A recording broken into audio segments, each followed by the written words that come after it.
উপসর্গ। উপসর্গ আমরা বলতে কি বুঝি বলো তো সাধারণ অর্থে? আমরা যখন কোনো ডাক্তারের কাছে যাই, ডাক্তার তখন কি বলে? মানে রোগের উপসর্গ কি? হ্যাঁ, লক্ষণ কি, তাই না? উপসর্গ কি? আ তো যাই হোক, আমরা কিন্তু পড়েছিলাম, মনে আছে? আমরা যখন শব্দের অর্থগত যে শ্রেণী বিভাগ পড়েছি, সেখানে পড়েছিলাম উপসর্গ, তাই না? হ্যাঁ। তো এই উপসর্গ শব্দটা সংস্কৃত বা তৎসম ভাষার শব্দ। উপসর্গ নিয়ে আজকে আমরা আলোচনা করব। তোমাদেরকে বলেছিলাম আমরা মৌলিক শব্দ থেকে যখন সাধিত শব্দ তৈরি করি, নতুন নতুন শব্দ তৈরি করি, তখন আমাদের যেগুলো প্রধান প্রক্রিয়া ছিল তার মধ্যে একটা প্রধান প্রক্রিয়া কি ছিল? কারো কি মনে আছে? কিভাবে মনে রাখতে বলেছিলাম বলো তো? উপস না? উপসর্গ, প্রত্যয়, সমাস, মনে আছে? আরেকটা হচ্ছে দ্বিরুক্ত শব্দ। এগুলো হচ্ছে প্রধান প্রক্রিয়া যখন আমরা শব্দ নতুন নতুন তৈরি করি। এখন এই উপসর্গ, দেখো উপসর্গ কিন্তু যে সিলেবাসে নেই, যে 13টা টপিক, এখানে উপসর্গটা নেই। এখন তাহলে কি উপসর্গ থেকে প্রশ্ন আসে না? উপসর্গ থেকে মাঝে মাঝে প্রশ্ন আসে। এই যে টপিকের বাহির থেকেও মাঝে মাঝে কিছু প্রশ্ন আসে। সেটা যেমন ধরো এক কথায় প্রকাশ হতে পারে, কারক বিভক্তি হতে পারে, বাগধারা হতে পারে, উপসর্গ অনুসর্গ হতে পারে, হ্যাঁ, নত শত বিধান হতে পারে। নত শত বিধান আসলে মূলত বানানের একটা বিষয়, তো বানান থেকে তো প্রশ্ন থাকে। তো যাই হোক, এই জন্য উপসর্গটা খুবই জরুরি। উপসর্গটা ভালো করে পড়তে হবে। তোমরা ছোটবেলায় অনেকে উপসর্গ পড়ে আসছো, অনেকের উপসর্গ একেবারেই কি মুখস্থ, তাই না? তাহলে উপসর্গ একদম প্রথমে যদি আমরা দেখি, এটা একটা সংস্কৃত বা তৎসম ভাষার শব্দ। মূলত সংস্কৃত ভাষার শব্দগুলোকেই আমরা বাংলায় কি বলি? তৎসম শব্দ বলি, মানে তার সমান, মানে সংস্কৃত সমান। তো উপসর্গ কোন জাতীয় শব্দ যদি বলি, তাহলে বলতে পারি আমরা পারিভাষিক শব্দ। হ্যাঁ, এই শব্দটা মূলত একটা ইংরেজি শব্দ থেকে আসছে। তাহলে উপসর্গের ইংরেজি কি বলতো? প্রেফিক্স। ওকে। তো উপসর্গ হচ্ছে বাংলা ব্যাকরণে শব্দতত্ত্ব বা রূপতত্ত্বে আলোচিত হয়, এবং উপসর্গের কাজ হচ্ছে নতুন নতুন শব্দ গঠন করা। কিরকম? একটা ছোট্ট শব্দ যেটা আমি সাধারণত সবসময় বলে থাকি, যেমন ধরো হার। হার, এখন তোমার পড়াশোনা করো না, তো স্যার কি দেয়? মাইর দেয়।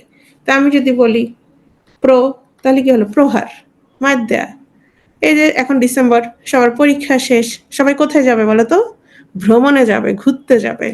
তাহলে হারের সাথে যদি আমি এটা বি যুক্ত করে দেই, তাহলে কি বলো তো? বিহার, মানে ভ্রমণ। আবার ধরো তোমার ক্ষুধা লাগছে, একটু পরেই তুমি কি করবা? রাতের খাবার খাবা।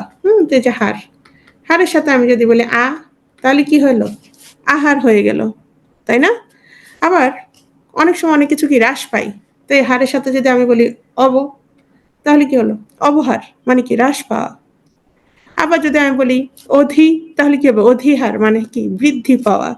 তাহলে আমরা দেখতে পাচ্ছি একটা শব্দ ছিল মাত্র, সেটা কি ছিল? হার।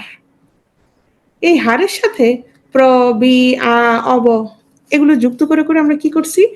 কিছু নতুন শব্দ তৈরি করছি। এই যে নতুন শব্দ তৈরি করছি, এটাই কার কাজ? এটাই উপসর্গের প্রধান কাজ। প্রধান কাজটা কি? নতুন নতুন শব্দ গঠন করা। এখন আসো তো, যে প্র, বি, অব এগুলোর কি কোনো অর্থ আছে না নাই বলো? অর্থ আছে না নাই? কোনো অর্থ নাই। আছে? নাই। এই যে উপসর্গ হচ্ছে একটা শব্দাংশ, শব্দের অংশ, হ্যাঁ, যেটাকে আমরা বলতে পারি একটি অব্যয় সূচক শব্দ, যেগুলোর কোনো কি নাই? কোনো অর্থ নাই। তাহলে আমরা বলতে পারি উপসর্গ নিজের অর্থ নাই, কিন্তু সে যখন অন্য কোনো শব্দের পূর্বে বসে, আগে বসে না পরে বসে বলো? অবশ্যই কি বসে? অবশ্যই আগে বসে। প্রত্যয় কোথায় বসে? প্রত্যয় হচ্ছে পরে বসে। ঠিক আছে, অনেক সময় প্রশ্ন আসে যে কোনটা আগে বসে। উপসর্গ হচ্ছে আগে বসে। তাহলে উপসর্গের কোনো অর্থ নাই, কিন্তু সে যখন নতুন কোনো শব্দের আগে বসে, তখন কি? তখন একটা অর্থবোধক শব্দ তৈরি করে। কেমন? নতুন নতুন অর্থবোধক শব্দ। বুঝতে পেরেছো বিষয়টা? কোনটা দেখাবো? অবহার।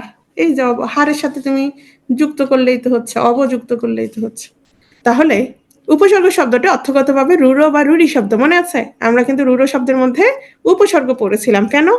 রূঢ় শব্দ কোনগুলো? রূঢ় শব্দ হচ্ছে যেগুলোর ব্যুৎপত্তিগত অর্থ একটা কিন্তু তোমার ব্যবহারিক অর্থ আরেকটা, সেটাই হচ্ছে কি? উপসর্গ। সেটাই হচ্ছে রূঢ় শব্দ। তাহলে আসি উপসর্গ কাকে বলে? যে অর্থহীন শব্দাংশ, যেগুলোর কোনো কি নাই, কোনো অর্থ নাই, অন্য শব্দের শুরুতে বসে নতুন শব্দ গঠন করে, সেগুলোকে কি বলে? উপসর্গ বলে। যেমন নজর, নজরের আগে যদি তুমি সু দাও কি হয়ে যাবে? সুনজর, তাই না? ধরো জ্ঞান, জ্ঞান, তাহলে তুমি যদি বি দাও কি হয়ে যাবে? বিজ্ঞান। বুঝতে পারছো? তাহলে নতুন নতুন কি, নতুন নতুন শব্দ তৈরি করছে। তাহলে উপসর্গ সবসময় মূল শব্দ বা ধাতুর পূর্বে যুক্ত হবে, এবং উপসর্গ হচ্ছে কিছু অর্থহীন শব্দাংশ যেগুলো নতুন শব্দ গঠন করে শুরুতে বসে। আর উপসর্গের নিজস্ব কোনো অর্থ নেই, তবে এগুলো অন্য শব্দের সঙ্গে যুক্ত হয়ে বিশেষ অর্থ প্রকাশ করে, বিশেষ অর্থ প্রকাশ করে। তাই আমরা যখন উপসর্গ পড়ব, তাহলে আমাদের এই বিষয়টার দিকেও লক্ষ্য রাখতে হবে যে কোন অর্থে যে উপসর্গটা যুক্ত হয়েছে সেটা কোন অর্থে যুক্ত হয়েছে। বুঝতে পেরেছো বিষয়টা? মানে এটা কিন্তু আমাদের পড়া লাগবে। যেমন আমি ধরো একটা শব্দ বললাম মান, আমি বললাম মান, তো মান তো বুঝো না? মান, মান মানে কি? মানে সম্মান। হ্যাঁ, এখন আমি যদি বলি অপমান, তাহলে বলো তো এখানে যে উপসর্গটা যুক্ত হয়েছে, এটা কি? এটা একটা উপসর্গ। বলো তো এটা কোন অর্থে যুক্ত হয়েছে? বিপরীত অর্থে না? বিপরীত অর্থে কিনা? বুঝতে পেরেছো বিষয়টা? বিপরীত অর্থ কিনা বলো তো? মান, মান মানে হচ্ছে সম্মান, আমি বললাম অপমান, তাহলে এটা কি হলো? এটা একটা বিপরীত অর্থে, বিপরীত অর্থে ব্যবহৃত হয়েছে। তো এই অর্থ নিয়ে আমরা পরে আলোচনা করব। তোমাদেরকে বেশ কিছু উপসর্গের আমি অর্থ বুঝাই দিব, দেখাই দিব, তখন তোমরা শব্দগুলো নিজেরা দেখলেই বুঝতে পারবে যে এটা আসলে কোন অর্থে ব্যবহৃত হয়েছে। এরপর আসো অর্থবাচকতা এবং অর্থদ্যোতকতা। এটা কিন্তু খুব ইম্পর্টেন্ট। এটা আবার অনেক সময় তোমার রিটেনে আসে। এটা মূলত হচ্ছে তোমার লিখিত প্রশ্নগুলোতে বেশি থাকে। অর্থবাচকতা হচ্ছে নিজস্ব অর্থ। অর্থবাচকতা মানে কি? নিজস্ব অর্থ। তাহলে বলো তো উপসর্গের অর্থবাচকতা আছে কিনা? তোমরাই বলো, উপসর্গের অর্থবাচকতা আছে কিনা বলো? নাই, রাইট? আর অর্থদ্যোতকতা মানে কি? অর্থ সৃষ্টির ক্ষমতা, অর্থ সৃষ্টির ক্ষমতা। তাহলে উপসর্গের কি অর্থদ্যোতকতা আছে? আছে। তার নতুন নতুন শব্দ সৃষ্টি করার ক্ষমতা আছে, যার কারণে বলা হয় উপসর্গের অর্থবাচকতা নেই। অর্থবাচকতা মানে কি নেই? নিজস্ব, নিজস্ব অর্থ নেই, কিন্তু অর্থদ্যোতকতা আছে। তাহলে অর্থদ্যোতকতা কি? অর্থদ্যোতকতা মানে অর্থ সৃষ্টির ক্ষমতা। আমরা দেখেছি উপসর্গ কি? তোমার শব্দের শুরুতে বসে নতুন নতুন শব্দ সৃষ্টি করে। তাহলে উপসর্গের কি আছে? অর্থদ্যোতকতা আছে। তাহলে উপসর্গের নিজস্ব কোনো অর্থ নেই, কিন্তু অন্য শব্দের আগে বসে সে নতুন শব্দ তৈরি করে। তাহলে এই বিষয়টা মনে থাকবে। উপসর্গের তাহলে কোনটি নেই, কোনটি আছে বলো? অর্থবাচকতা আছে কি নাই বলো? অর্থবাচকতা আছে কি নাই? উপসর্গের অর্থবাচকতা নাই, আর অর্থদ্যোতকতা আছে, মানে সে নতুন নতুন শব্দ সৃষ্টি করতে পারে। এটা অবশ্যই মনে রাখতে হবে। অনেক সময় এইভাবেও তোমার এমসিকিউতে আসে যে উপসর্গের ক্ষেত্রে কোন বৈশিষ্ট্যটি সঠিক। বুঝতে পারছো? তাহলে উপসর্গগুলো প্রত্যেকটি একটি শব্দাংশ বা শব্দখণ্ড যাদের নিজস্ব কোনো অর্থ নেই। এই কথাটা বারবারই আমি বলতেছি, কিন্তু যখন সে নতুন কোনো শব্দের আগে বসে, তখন সেই শব্দের অর্থের পরিবর্তন ঘটে, সম্প্রসারণ ঘটে, সংকোচন ঘটে, অথবা পূর্ণতা সাধন করে। মানে আমরা দেখতে পাচ্ছি তোমার বিভিন্ন ধরনের কি হচ্ছে, সে শব্দ গঠন করছে, নতুন নতুন শব্দ তৈরি করছে। যেমন তোমাদেরকে একটা শব্দ, যেমন সরি হার, হার দিয়ে আমি বলেছিলাম যে যখন নতুন কোনো শব্দ সৃষ্টি করে, অনেকগুলো উদাহরণ দিয়েছিলাম। এখন আসো শব্দের পূর্ণতা সাধন করে। আমি এখানে বলেছি যে শব্দের কি করে? এই যে পূর্ণতা সাধন করে। পূর্ণতা কিভাবে সাধন করে? ধরো পুষ্টি, পুষ্টি, তাহলে পুষ্টি একটা শব্দ কিনা বলো তো? পুষ্টি একটা শব্দ। এখন আমি যদি বলি পরিপুষ্টি, পরিপুষ্টি একটা শব্দ, তাহলে বলা হচ্ছে যে এটা পূর্ণতা সাধন করে। কিরকম পূর্ণতা? পরিপুষ্টি মানে হচ্ছে পরিপূর্ণ, কি? পুষ্টিতে পরিপূর্ণ, এখানে একদম পুষ্টিতে ভরপুর, পরিপুষ্টি। তার মানে পুষ্টিতে কি? ভরপুর। তাহলে দেখো তো এই পুষ্টি শব্দটার কি হয়েছে?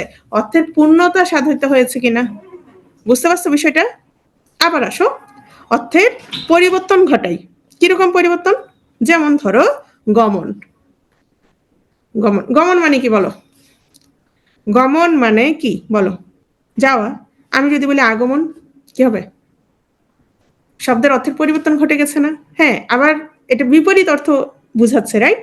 হ্যাঁ, আগমন মানে হচ্ছে, আচ্ছা তাহলে বিপরীত অর্থ বুঝাচ্ছে, রাইট? শব্দের সম্প্রসারণ ঘটা, ওই একই জিনিস। আমি যখন তোমার পরিপূর্ণ বলি তখন সেটা কি হবে? সেটাতে সম্প্রসারণ হচ্ছে। ধরো পূর্ণ, পূর্ণ মানে কি? পূর্ণ মানে হচ্ছে ভরা। আর আমি যখন বলি পরিপূর্ণ মানে কি? একদম পুরোপুরি পূর্ণ, সম্প্রসারণ করতেছে, একই জিনিস, পূর্ণতা সাধন করতেছে। আবার সংকোচন, সংকোচন মানে কি বলতো? সংকুচিত করা।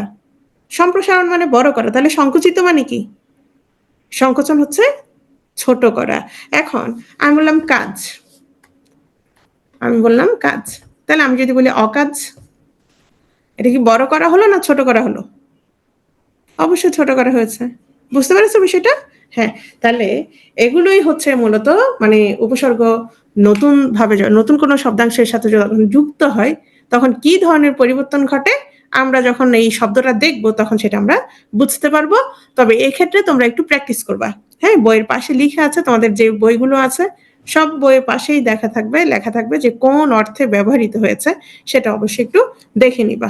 এখন আসো, আচ্ছা এখানে আছে অলরেডি, যখন নতুন অর্থবোধক শব্দ যেমন প্রভাত, হ্যাঁ, পূর্ণতা সাধন করে যেমন পরিভ্রমণ, শব্দের অর্থে সম্প্রসারণ ঘটায় যেমন সম্পূর্ণ, শব্দের অর্থে সংকোচন ঘটায়, হ্যাঁ, সংকোচন যখন ঘটাবে তখন কি হবে?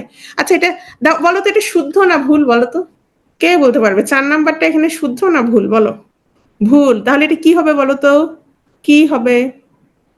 কুনজর। ভেরি গুড, এখানে একটা ভুল হয়ে গেছে, কি হবে? কুনজর হবে।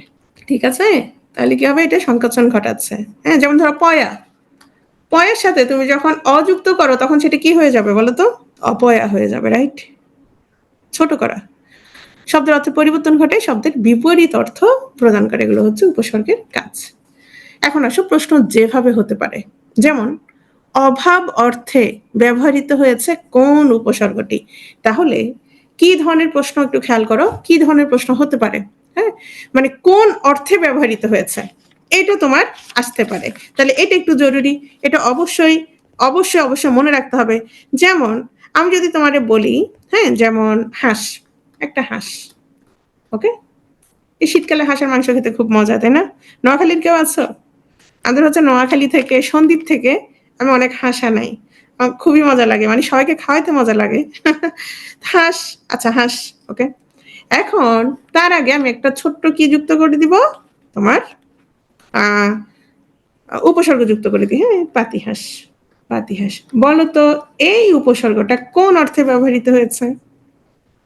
বলো। নিন্দিত, মন্দ, বিপরীত, ক্ষুদ্র। আমি কয়েকটা বলি, নিন্দিত, তোমরা নিজেরা দেখলে বুঝবে, নিন্দিত, মন্দ, বিপরীত, ক্ষুদ্র। বলো কোনটা? সবাই পারবা? ক্ষুদ্র অর্থে, দেখলেই বোঝা যায়, তাই না? দেখলেই বুঝে। পাতিহাঁস, আমি যদি বলি একটা হাঁসকে, আমি যদি বলি পাতিহাঁস, আমি কি তাকে ছোট করলাম, নিন্দা করলাম? না, আমি বুঝাইতে চাইছি যে এটা একটি ছোট আকৃতির হাঁস, রাইট? এটা একটা ছোট আকৃতির হাঁস। যেমন জ্ঞান, জ্ঞান তো জানো সবাই, জ্ঞান জিনিসটা বুঝো। আমি বললাম বি, বিজ্ঞান। তাহলে বলো তো এটা আমি কোন অর্থে ব্যবহৃত হয়েছি?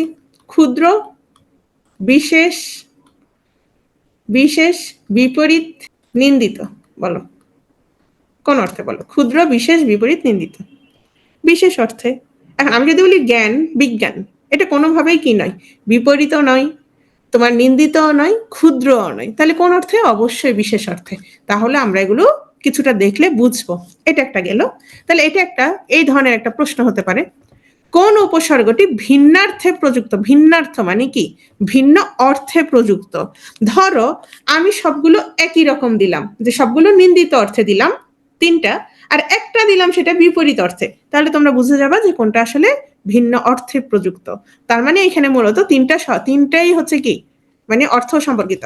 কদাকার শব্দটি কোন উপসর্গ যোগে গঠিত? তাহলে এখানে দেখা যাচ্ছে শুধু উপসর্গ নিয়েও প্রশ্ন থাকতে পারে, যে কোন উপসর্গ, বাংলা উপসর্গ, সংস্কৃত উপসর্গ, বিদেশি উপসর্গ, কোনটা হতে পারে? কি ধরনের উপসর্গ? তাহলে তোমাকে উপসর্গ উল্লেখ করে দিয়ে জিজ্ঞেস করতে পারে যে এটা আসলে কোন ধরনের উপসর্গ, এইভাবে যে কোনো রকম প্রশ্ন আসতে পারে। বাংলা ভাষায় আমরা সাধারণত ৩ ধরনের উপসর্গ পাই। একটা হচ্ছে বাংলা উপসর্গ, সংস্কৃত বা তৎসম উপসর্গ, আর হচ্ছে বিদেশি উপসর্গ। এগুলো কি করে ফেলতে হবে বলো তো? যেগুলো আছে টিএম করে ফেলতে হবে, নইলে পারবা না। হ্যাঁ, খাঁটি বাংলা উপসর্গ তাহলে বলো তো, ২১শে ফেব্রুয়ারি আমাদের কি দিবস? মাতৃভাষা দিবস। আমরা বাংলার জন্য কি দিয়েছি? প্রাণ দিয়েছি। তাহলে আমাদের যেহেতু বাংলা বাংলার সাথে সম্পর্কিত, তাহলে আমরা কোন শব্দটা মনে রাখবো? ২১ শব্দটা মনে রাখবো। তাহলে বাংলা উপসর্গ কয়টি? বাংলা উপসর্গ বেশি, বাংলাটা বেশি, এভাবে মনে রাখবা। বাংলা উপসর্গ হচ্ছে ২১টি। কি কি? অ না অ যা আ আর আ না আব স সা সু হা ইন ইতি উন কদ কুনি পাতি বি বর রাম। এখন মনে রাখার মানে তোমরা তোমাদের মতো করে মনে রাখতে হবে। আমি এখানে অতে, আতে, সতে মানে একটু আলাদা করে দেওয়ার চেষ্টা করেছি। আমি হচ্ছে ওই যে মুনি চৌধুরীর বইটা যখন 9-10 পড়েছিলাম, তখন ওইখানে যে সিরিয়ালে দেওয়া ছিল সেই সিরিয়ালেই হচ্ছে আমি মুখস্থ করে ফেলছিলাম। এখন এটা কখন লাগবে? যখন তোমাকে আসবে যে একটা শব্দ দিয়ে দিবে, যদি বলে এটা কোন ধরনের উপসর্গ, তখন কিন্তু তোমার উপসর্গ মুখস্থ থাকতে হবে। ঠিক আছে? এগুলো হচ্ছে বাংলা উপসর্গ। সংস্কৃত বা তৎসম উপসর্গ হচ্ছে 20টা। ওকে, তৎসম হচ্ছে 20টা। প্র, পরা, প্রতি, পরি, প্রতি, অতি, অধি, অপি, অভি, অপ, অব, অনু, আ, নি, নির, সু, সম, বি, উত, দূর, উপ। আমি অবশ্যই এভাবে মুখস্থ করি না, আমি পড়ছি প্র, পরা, অপসম, নি, অব, অনু, নির্দুর, বি, অধি, সু, উত, পরি, এভাবে, অর্থাৎ বইতে যেভাবে ছিল ওভাবে মুখস্থ করে ফেলছিলাম। তোমরা তোমাদের মতো করে মুখস্থ করবে, তবে মুখস্থ করা লাগবে। ঠিক আছে? বিদেশি উপসর্গ। আচ্ছা, আমরা আমাদের বাংলা ভাষায় 4 ধরনের বিদেশি উপসর্গ পাচ্ছি: আরবি, ফার্সি, ইংরেজি, আর হচ্ছে উর্দু ও হিন্দি। এগুলো হচ্ছে একদম মাস্ট মুখস্থ করে ফেলতে হবে। আরবি, আম খাস লা গর খয়ের বাজায়। তারপর হচ্ছে ফার্সি, বদবর নিমফি কম বে দরকার না। হ্যাঁ, যেমন আমরা অনেক সময় পড়ি, যেমন ধরো তোমার ব কলম, ব ব কলম মনে আছে? ব কলম কি? এখানে একটা উপসর্গ উঠে নাই, সেটা কি বলতো? সেটা হচ্ছে ব, ব, ব উপসর্গটা উঠে নাই। বদ, ব, বদ। হ্যাঁ, বটা মনে রাখো, ব, বটা মনে পড়ে। তাহলে ব হচ্ছে তোমার ফার্সি উপসর্গ, মনে আছে? আচ্ছা, কলম শব্দটা কোন দেশি শব্দ বলো তো? কারো কি মনে আছে? কলম আরবি। হ্যাঁ, কিন্তু এই যে ব, বটা কোন উপসর্গ বলো? যখন বকলম হবে তখন কি হবে? তখন হয়ে যাবে ফার্সি। কেন? কারণ ব হচ্ছে তোমার ফার্সি উপসর্গ। ব হচ্ছে কি? ফার্সি উপসর্গ। ওকে? ইংরেজি, হেড, সাব, হাফ, ফুল। ইংরেজি দেখলেই বুঝবা, ইংরেজি হচ্ছে দেখলেই বুঝবা। আর উর্দু, হিন্দি হচ্ছে হর। তাহলে তোমার মুখস্থ করতে হবে আরবি আর হচ্ছে ফার্সি মুখস্থ করতে হবে, ইংরেজি পারবা। হ্যাঁ, হেড স্যার, তাই না? হেড পণ্ডিত, যেটাই হোক, হেড হচ্ছে তোমার ইংরেজি। আর সাব তো বুঝো, হাফ, ফুল, এগুলো এগুলো হচ্ছে তোমার ইংরেজি উপসর্গ। এখন আসো, 4টা কমন উপসর্গ আছে, আশুবিনি। এগুলো হচ্ছে তোমার বাংলাতেও আছে, তৎসমও আছে। এখন তাহলে তুমি কিভাবে বুঝবা যে কোনটা বাংলা কোনটা তৎসম? ধরো তোমাকে একটা শব্দ দেয়া হলো, হ্যাঁ, তোমাকে একটা শব্দ দেয়া হলো। এখন সেই শব্দটা জিজ্ঞেস করা হলো যে এই শব্দে আ উপসর্গটা, হ্যাঁ, কি এটা কি বাংলা উপসর্গ নাকি এটা তৎসম উপসর্গ? যেমন ধরো তোমাকে একটা একটা শব্দ দিলাম, আকণ্ঠ, আ কণ্ঠ, এটা কিন্তু মূর্ধন্য ণ। ওকে, আকণ্ঠ। এখন তোমাকে জিজ্ঞেস করা হলো এখানে যে আ উপসর্গটা আছে, এটা কি বাংলা নাকি এটা তৎসম উপসর্গ? তুমি আমাকে বলো, তোমরা বলো, এটা কোন উপসর্গ বলো? কে বলতে পারবে? আচ্ছা, এইটা তাহলে মনে রাখার সবচেয়ে সহজ উপায় কি তোমাদেরকে বলে দিই। শব্দটা যদি বাংলা হয়, শব্দটা যদি বাংলা হয়, তাহলে যে উপসর্গটা, ধরো আ, সেই উপসর্গটাও কি বাংলা। শব্দটা যদি তৎসম শব্দ হয়, তাহলে উপসর্গও কি? উপসর্গ হচ্ছে তৎসম। এখন আমাকে বলো কণ্ঠ। কণ্ঠ কিন্তু আমরা দেখলেই বুঝতে পারি এটা কি শব্দ? এটা একটা তৎসম শব্দ, রাইট? এটা একটা তৎসম শব্দ। কেন? মূর্ধন্য ণ আছে, চেনার সবচেয়ে সহজ উপায় কি? মূর্ধন্য ণ, রি, আমি বলেছিলাম এগুলো থাকলে ক্ষীয়, মূর্ধন্যস্ব, এগুলো থাকলে আমরা ধরে নিতে পারবো সেটা কি, সেটা একটা তৎসম শব্দ।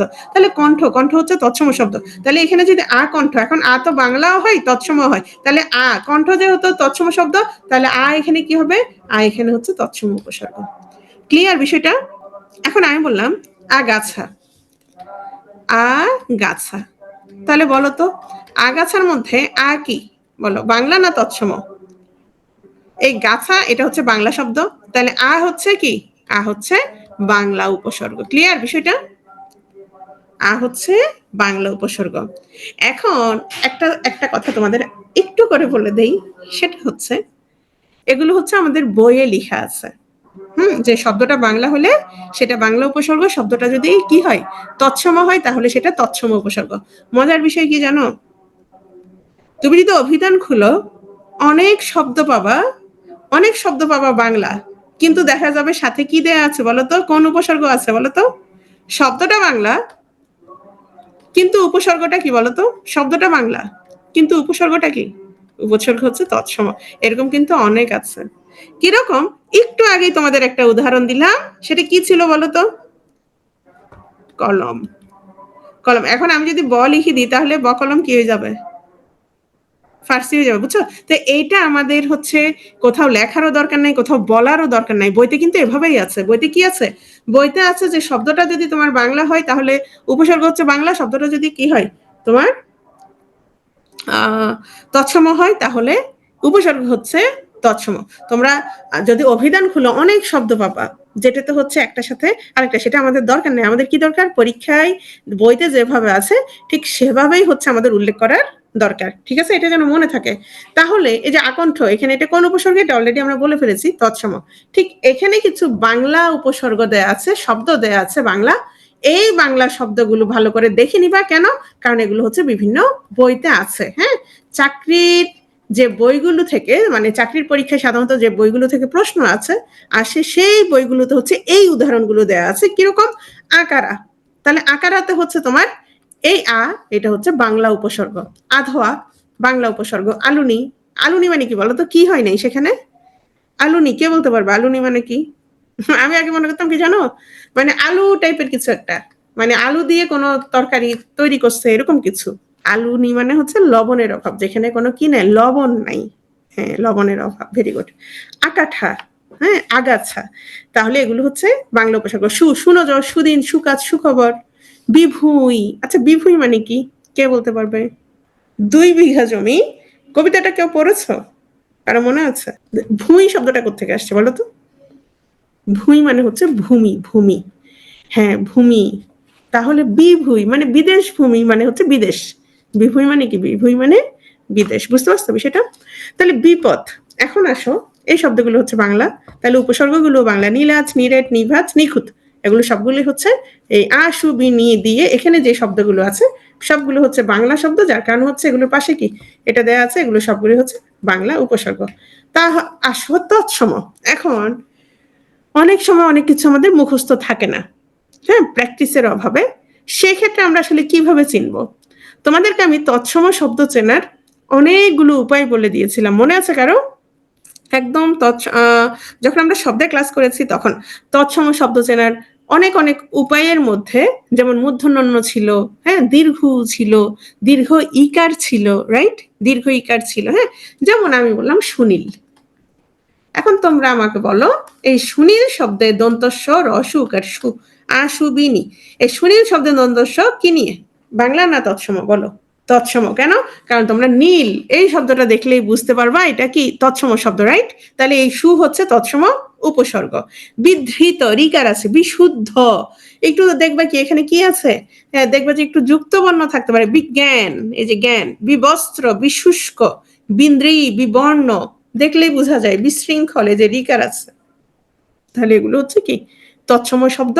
আর তৎসম শব্দের সাথে যেহেতু উপসর্গ হিসেবে আছে, এগুলো হচ্ছে তৎসম উপসর্গ। আশুবিনী, এই শব্দগুলো একটু ভালো করে দেখবা, বারবার চোখ বুলাবা।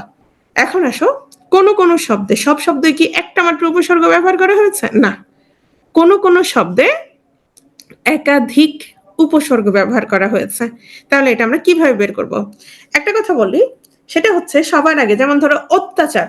আমি তোমাদেরকে বানানের ক্লাসে পড়িয়েছিলাম, কারণ মনে আছে কিনা জানি না। অত্যাচার এটাকে যখন ভাঙবো, যখন তুমি জফলা দেখবা, সেটাকে যখন ভাঙবো, তাহলে কি দিব বলো তো? সবার আগে কি দিব বলো? রস্বইকার দিব। ভাঙার জন্য কি দিব? রস্বইকার দিব। ঠিক আছে? রস্বইকার দিতে পারবে না, ভাঙতে পারবে না। যেমন অত্যাচার, তাহলে অত্যাচারকে আমি কিভাবে ভাঙবো?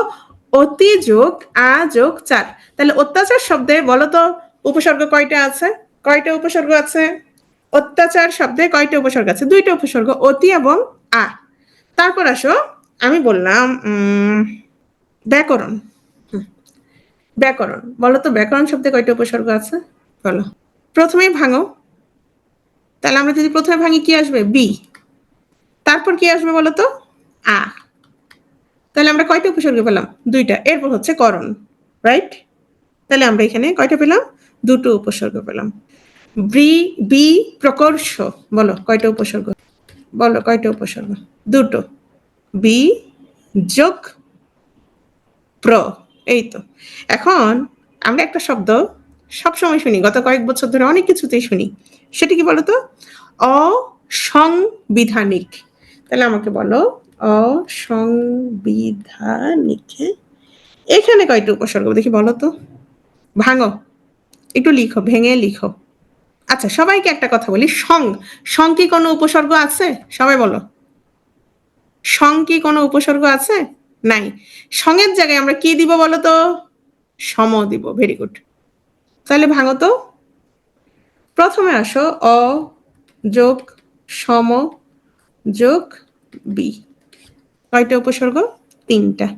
তারপর হচ্ছে ধান যোগ কি, ওইটা ভিন্ন জিনিস। তাহলে আমরা এখানে তিনটা উপসর্গ পাচ্ছি। প্রত্যাঘাত বলো তো কয়টা উপসর্গ? প্রত্যাঘাত শব্দটা লিখি আমি।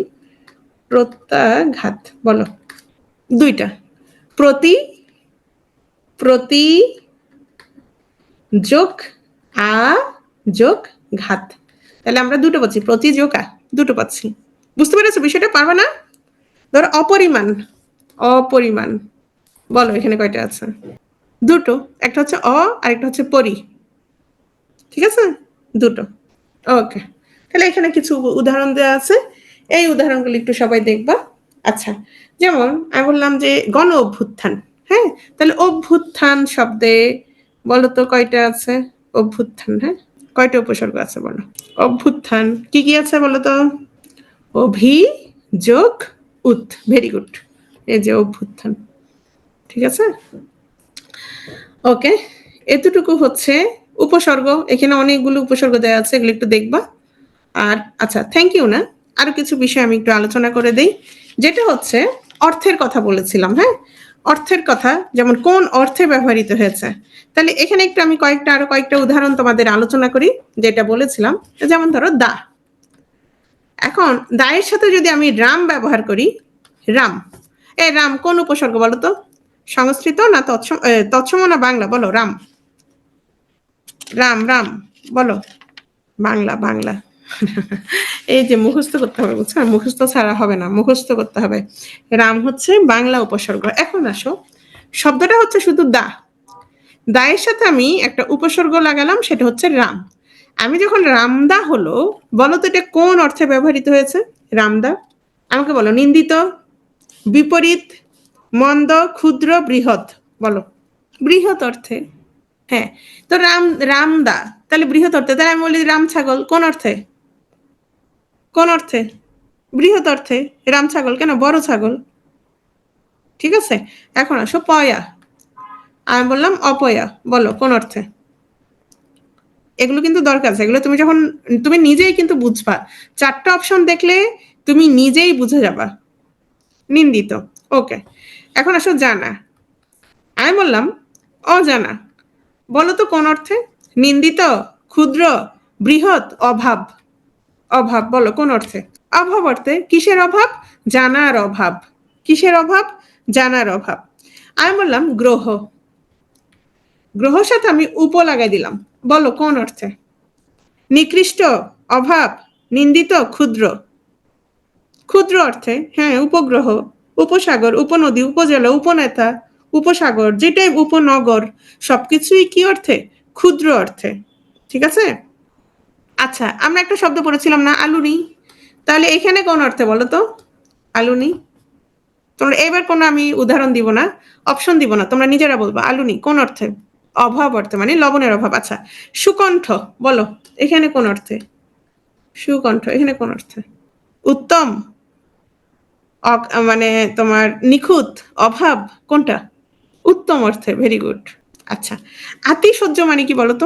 আতিশয্য মানে বাড়াবাড়ি, হ্যাঁ, অতিরিক্ত, হ্যাঁ অতিরিক্ত, তাই না? অপশন না বললে তো অপশন থাকবে, টেনশন নাই। আর তুমি এগুলো আগে পড়বা তো, তাই না? আগে তো পড়বা, আজকে তো প্রথম পড়তেছো। আচ্ছা, আতিশয্য মানে কি? মানে অতিরিক্ত, রাইট? অনেক বেশি, অতিরিক্ত। এখন একটা জিনিস খেয়াল করো, আমি বললাম যে তারা পীড়িত, তারা খুব পীড়িত, হ্যাঁ, সেটা না বলে আমি বললাম কি নিপীড়িত। আমি একটা কি যোগ করলাম? একটা উপসর্গ যুক্ত করলাম, হ্যাঁ, নিপীড়িত। নিপীড়িত, হ্যাঁ, নিপীড়িত জনগোষ্ঠী বলি না আমরা? এই নি শব্দটা এখানে কোন অর্থে বলতো? ক্ষুদ্র, বৃহৎ, ঈষৎ, আতিশয্য, কোনটা বলো? ক্ষুদ্র। নিপীড়িত মানে ক্ষুদ্র। শুনো, পীড়া মানে কি? পীড়া মানে হচ্ছে যন্ত্রণা, হ্যাঁ, পীড়া মানে হচ্ছে কি যন্ত্রণা। আর আমি যখন বলবো নিপীড়িত, মানে কি তারা অনেক বেশি নির্যাতিত, অনেক বেশি অত্যাচারিত। তাহলে এখানে কি হয়েছে? এখানে আতিশয্য, আতিশয্য হয়েছে না, মানে কোন অর্থ? অধিক বেশি অর্থ প্রকাশ করতেছে না? তারা অনেক বেশি নির্যাতিত, অনেক বেশি নিপীড়িত। বুঝতে পারছো বিষয়টা? আচ্ছা, পাঁজর মানে কি বলতো? পাঁজর, পাঁজর তো চিনো, রাইট? পাঁজর সবাই চিনো। এখন আমি যদি বলি উন পাজুরে, তাহলে এখানে কোন অর্থে ব্যবহৃত হচ্ছে বলো? ক্ষুদ্র, আতিশয্য, ঈষৎ, অভাব, বলো। উন পাজুরে, আমি বলি নাই, আসলটা হচ্ছে কম, কম, মানে কম অর্থে। উন মানে হচ্ছে কম, এটা সব সময় মনে রাখবা। 19, 79, 79 মানে কি বলতো? 80-র চাইতে কি কম, রাইট? 89 মানে কি 90-এর চাইতে কম। এখন আমি যখন বলবো উন পাজুরে, উন পাজুরে কারা বলো তো? যাদের পাঁজরের কি কম? পাঁজরের জোর কম, দুর্বল, শুকনা, একদম শুকনা লিকলিকে মানুষকে আমরা কি বলি? আমরা বলি উন পাজুরে, মানে যার কি নাই, পাঁজরে কোনো জোর নাই, শুকনা, কম, মোটা না সে, হ্যাঁ। তাহলে উন পাজুরে মানে, উন পাজুরের উন হচ্ছে সব সময় মনে রাখবা কম অর্থ প্রকাশ করে। এগুলো সব বইতে আছে, কম অর্থ প্রকাশ করে, ঠিক আছে? তাহলে উন পাজুরে মানে, শোনো, এটা শুধু উন পাজুরের ক্ষেত্রে না, যখনই তুমি উনো শব্দটা দেখবা তাহলে সেটা ধরে নিবা কি সেটা হচ্ছে কম প্রকাশ করতেছে। এই যে আমরা বলি 79, 69, এগুলো মানে কি বলতো? সবগুলো মানেই হচ্ছে কম। 79 80-র চাইতে কম, 89 90-এর কম, রাইট? হ্যাঁ, এটাই। তাহলে মনে থাকবে এতটুকু। এগুলো হচ্ছে আমি তোমাদেরকে সবগুলো নিয়ে আলোচনা করি না, একটা ধারণা দিলাম যে কিরকম হতে পারে। এটা হচ্ছে তুমি যখন নিজে পড়বা নিজেই বুঝে যাবা। তবে কিছু কিছু অর্থ এরকম হয়, যেমন তোমার সেটা বিপরীত অর্থ প্রকাশ করে, আবার সেটা ধরো তোমার একটু কি করতেছে, আবার তোমার ক্ষুদ্র অর্থ মানে ছোট প্রকাশ করে, হ্যাঁ। সেই ক্ষেত্রে তুমি দুটো অপশন একসাথে কখনো কি থাকবে না। বুঝতে পারছো বিষয়টা? ঠিক আছে, আমরা তাহলে বাগধারাতে চলে যাচ্ছি, হ্যাঁ। আবডাল মানে হচ্ছে আড়াল, আড়াল বা অন্তরাল, হ্যাঁ। আর ডাল মানে কি? ডাল মানে হচ্ছে গাছের শাখা প্রশাখা, রাইট? ডাল মানে হচ্ছে গাছের শাখা প্রশাখা। তা আমরা বলি না আড়ালে আবডালে, বলি কিনা বলো তো? আড়ালে আবডালে বলি না এই ধরনের কথা? তাহলে ডাল হচ্ছে তোমার গাছের শাখা প্রশাখা এগুলো। আর যখন তুমি আবডালে, আবডাল যখন আমি আবটা যুক্ত করছি, সেটা তাহলে কি হয়ে যাবে? মানে ওই ডালের অন্তরালে বা ডালের আড়ালে, তখন সেটা কি কি বুঝাবে? অস্পষ্টতা বুঝাবে। তুমি যখন আবডালে থাকবা, মানে ডালের পেছনে থাকবা, তখন তুমি কি অস্পষ্ট। তাহলে আবডাল, আব, আব দিয়ে কি বুঝাচ্ছে? অস্পষ্ট বুঝাচ্ছে। ক্লিয়ার নার্গিস? ওকে, আমরা বাগধারা চলে আসছি। আমরা বাগধারাটা শুরু করে দিচ্ছি, একটু খেয়াল করো সবাই। বাগধারা থেকে প্রশ্ন আসে? আসে, মাঝে মাঝে আসে, খুব কম আসে। তাহলে বাগধারা জিনিসটা কি? যে শব্দ বা শব্দগুচ্ছ দিয়ে বিশেষ অর্থ প্রকাশ করে তাকে বাগধারা বলে। যেমন গোবর গণেশ, বিড়াল তপস্বী, গোবরে পদ্ম ফুল, ঘোড়ার ডিম, হ্যাঁ। ঘোড়ার ডিম মানে কি বলতো? ঘোড়া কি ডিম পারে? ঘোড়া ডিম পারে কিনা? ঘোড়ার ডিম পারে না, তাহলে ঘোড়ার যেহেতু ডিম পারে না, তাহলে ঘোড়ার ডিম মানে কিছু নাই, রাইট? তাহলে আমরা যখন একটু অর্থগুলো বুঝে বুঝে পড়বো, আমাদের জন্য একটু মনে রাখা সহজ হবে, তাই না?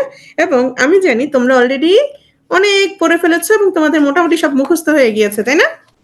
মুখস্থ হয়ে গেছে না সবগুলো? যেহেতু তোমাদের কাউ চ্যাম্পিয়নশিপ শেষ, বিরোচন অংশ শেষ, মোটামুটি সবার শেষ না? কিছু কিছু ভুলে যাবা, এটা খুবই নর্মাল। তোমাদের স্যার কি বলে জানো? প্রতিদিন এই যে কালকে কালকে কি পরশু একটা ওয়েবিনার হলো, ওখানে একজন বলতেছে, স্যার আমি তো আহ, সবকিছু ভুলে যাই। স্যার বলতেছে তুমি আল্লাহর কাছে শুক্রিয়া করো, আজকে নামাজ পড়বা, আল্লাহর কাছে শুক্রিয়া করবা। কেন? তুমি একজন সাধারণ মানুষ, নর্মাল মানুষ। অনেক মানুষ আছে কিছু ভুলতে পারে না। এখন ধরো তুমি একটা প্রেম করলা, হ্যাঁ, একটা না, এখন তো অনেক অনেক অনেক করে, কেউ হোয়াটসঅ্যাপে একটা করে, মেসেঞ্জারে একটা করে, হ্যাঁ, বিজনেস হোয়াটসঅ্যাপে আরেকটা করে। তো যাই হোক, এই যে এত এত প্রেম, এখন তুমি ধরো কাউকেই ভুলতে পারলা না, তো তোমার জীবনটা কেমন হয়ে যাবে একটু চিন্তা করো তো। অথবা কেউ তোমাকে একদিন বকা দিল, গালি দিল, তুমি কোনোভাবেই সেটা ভুলতে পারলা না, লাইফটা কেমন হেল হয়ে যাবে চিন্তা করো তো। তাহলে হ্যাঁ, ভুলে যাওয়াটাও একটা কি, তোমার ভুলতে পারাটা, ভুলে যাওয়াটাও একটা ব্লেসিং। বিশেষ করে মেয়েরা যারা সংসার করে, এটা যেহেতু আরেকজনের ঘরে যাই, হাজবেন্ডের সংসার, শ্বশুর শাশুড়ি, দেবর ননদ, যেহেতু একদম সম্পূর্ণ একটা ভিন্ন পরিবেশ, সম্পূর্ণ একটা ভিন্ন পরিবার, তো এখানে আসলে মানে তোমার খাপ খাওয়ানো বেশ কঠিন। হ্যাঁ, তোমরা যারা মেয়ে আছে তারা আসলে বিষয়গুলো বেশি বুঝবে, তোমরা ছেলেরা এখনো বুঝবা না, যেহেতু ছোট, তোমরা এখনো সংসার করো নাই বা এই ধরনের পরিস্থিতিতে পড়বা না ভবিষ্যতেও। তো এখন আসো, তো তাদের আসলে অনেক কিছুই ভালো লাগে না। এখন অনেকের যেটা হয়, অনেক মেয়ে আছে কিছু বলে না কখনো বা ঝগড়া করে না, যারা ঝগড়া করে শেষ, ঝগড়া করে ফেলছে শেষ। এখন যারা ঝগড়া করে না তারা কি করে জানো? তারা মনে মনে সারাদিন উত্তর দেয়, মনে মনে সারাদিন ঝগড়া করে। এইটা হচ্ছে তার অনেক মানে খারাপ প্রভাব পড়ে তার উপরে। এই যে মনে মনে ঝগড়া করা, মনে মনে কথার উত্তর দেয়া, হ্যাঁ, তো সে যদি ভুলে যাইতে পারতো তাহলে কিন্তু এই সমস্যাটা হতো না। ঠিক আছে? হ্যাঁ, আচ্ছা, এত কথা এই কারণেই বললাম, ভুলে যাওয়াটা খুবই স্বাভাবিক, এজন্য বারবার প্র্যাকটিস করতে হবে। তাহলে আসো, বাগধারা, বাগধারা হচ্ছে একটা শব্দগুচ্ছ যেটা দিয়ে বিশেষ অর্থ প্রকাশ করবে। হ্যাঁ, ওই অর্থ মানে যেই শব্দগুলো সেই শব্দের অর্থ না, অন্য কোনো অর্থ প্রকাশ করবে। বিভিন্ন বিসিএস আমরা দেখতে পাচ্ছি বিভিন্ন ধরনের প্রশ্ন আসছে বাগধারা সংক্রান্ত। কিরকম? কোনটি বাগধারা বোঝায়? এখন ধরো ঘোড়ার ডিম না দিয়ে দিল হাঁসের ডিম, হ্যাঁ, হাঁসের ডিম, ঘোড়ার ডিম, এরকম আরো কয়েকটা দিল। এখন এখানের মধ্যে আসলে বাগধারা কোনটা? হাঁসের ডিম কি বাগধারা বলো তো? হাঁসের ডিম এটা কি বাগধারা? এটা বাগধারা না। তাহলে কোনটা বাগধারা সেটা আমাদের জানতে হবে। যেমন এখানে দেওয়া হয়েছে চৈত্র সংক্রান্তি, পৌষ সংক্রান্তি, শিরে সংক্রান্তি, শিব সংক্রান্তি। এখন আসতে পারে বনে ক্রন্দন, অরণ্যে রোদন, অরণ্যে কান্না। তাহলে তোমাদের জানতে হবে কোনটা বাগধারা। বাগধারা কোনটা? অরণ্যে রোদন হচ্ছে বাগধারা, ঠিক আছে? শরতের শিশির বাগধারাটির অর্থ কি? তাহলে বাগধারা কোনটা এভাবে আসতে পারে, বাগধারার অর্থ আসতে পারে, এই যে অর্থই বেশিরভাগ আসে। গড্ডলিকা প্রবাহ, বাগধারায় গড্ডল শব্দের অর্থ কি? গড্ডল মানে হচ্ছে ভেড়া। হ্যাঁ, গড্ডলিকা প্রবাহ মানে কি? অন্ধ অনুকরণ। তোমরা কি কখনো ভেড়াল পালের ভিডিও দেখছো? আগে কিন্তু এই ভিডিওগুলো করা কঠিন ছিল, এখন যেহেতু তোমার ড্রোন আছে, ড্রোন দিয়ে ভিডিও করা খুব সহজ। তো উপর থেকে যখন ভিডিও করে তুমি দেখবা ভেড়া একটা যেদিকে যায়, বাকি সব তার পিছনে পিছনে এরকম দৌড়াইতে থাকে। যদি এরকম 100 বার ঘুরে, তারাও কি 100 বার ঘুরবে। তো যে গড্ডল, গড্ডল শব্দ অর্থ হচ্ছে ভেড়া। আর গড্ডলিকা প্রবাহ, প্রবাহ তাহলে মানে কি? মানে এই যে অন্ধ অনুকরণ, সেখান থেকে আসছে। হ্যাঁ, এখন আসো, আমরা যেটা করব সেটা হচ্ছে কিছু বাগধারা যেগুলোর অর্থ একই, সেগুলো আমরা একসাথে পড়ে ফেলবো। আকাশের চাঁদ। আচ্ছা, আকাশের চাঁদ কি কখনো ধরতে পারো? হুম, ধরা তো কোনোভাবেই সম্ভব না, তাই না? অমাবস্যার চাঁদ, অমাবস্যার সময় কি চাঁদ থাকে? থাকে না। বাঘের দুধ, বাঘের চোখ, চিন্তা করা যায় এগুলো কি আমরা কখনো পাবো এত সহজ? আলেয়ার আলো, আলেয়ার আলো হচ্ছে অনেকে মনে করে যে একটা ভৌতিক আলো, আসলে বিষয়টা ভৌতিক বলে আসলে তেমন কিছু নাই। বিষয়টা হচ্ছে কিছু কিছু গাছে যখন পচন হয়, পচন ধরে, তখন একটা গ্যাসের সৃষ্টি হয় যেটা থেকে আলোর উৎপত্তি হয়। হ্যাঁ, মানে এটাকে একটা ভৌতিক আলো মনে করে। তো এইটা হচ্ছে একটা, তাও তোমার দুর্লভ বস্তু ধরা হয় আলে আর আলো। তাহলে এই দুর্লভ বস্তু একসাথে আমরা কি কি পাচ্ছি? আকাশের চাঁদ, হ্যাঁ দুর্লভ বস্তু। অমাবস্যার চাঁদ, অমাবস্যার সময় চাঁদ থাকে না, দেখা যায় না, দুর্লভ বস্তু। বাঘের দুধ, বাঘের চোখ, আলে আর আলো, তাহলে এগুলো হচ্ছে সবগুলো দুর্লভ বস্তু। উভয় সংকট, শাখের করাত। শাখ চিনো কিনা সবাই? শাখ, এই যে হিন্দুরা যে তোমার শাখা পলা পরে দেখছো না, শাখ, শাখার জিনিস। এখন এই শাখগুলো যেগুলো দিয়ে কাটে, যে করাত গুলো দিয়ে কাটে, এটা ধরো একটা করাত, হ্যাঁ, এই করাত দিয়ে হচ্ছে শাক কাটা হয়।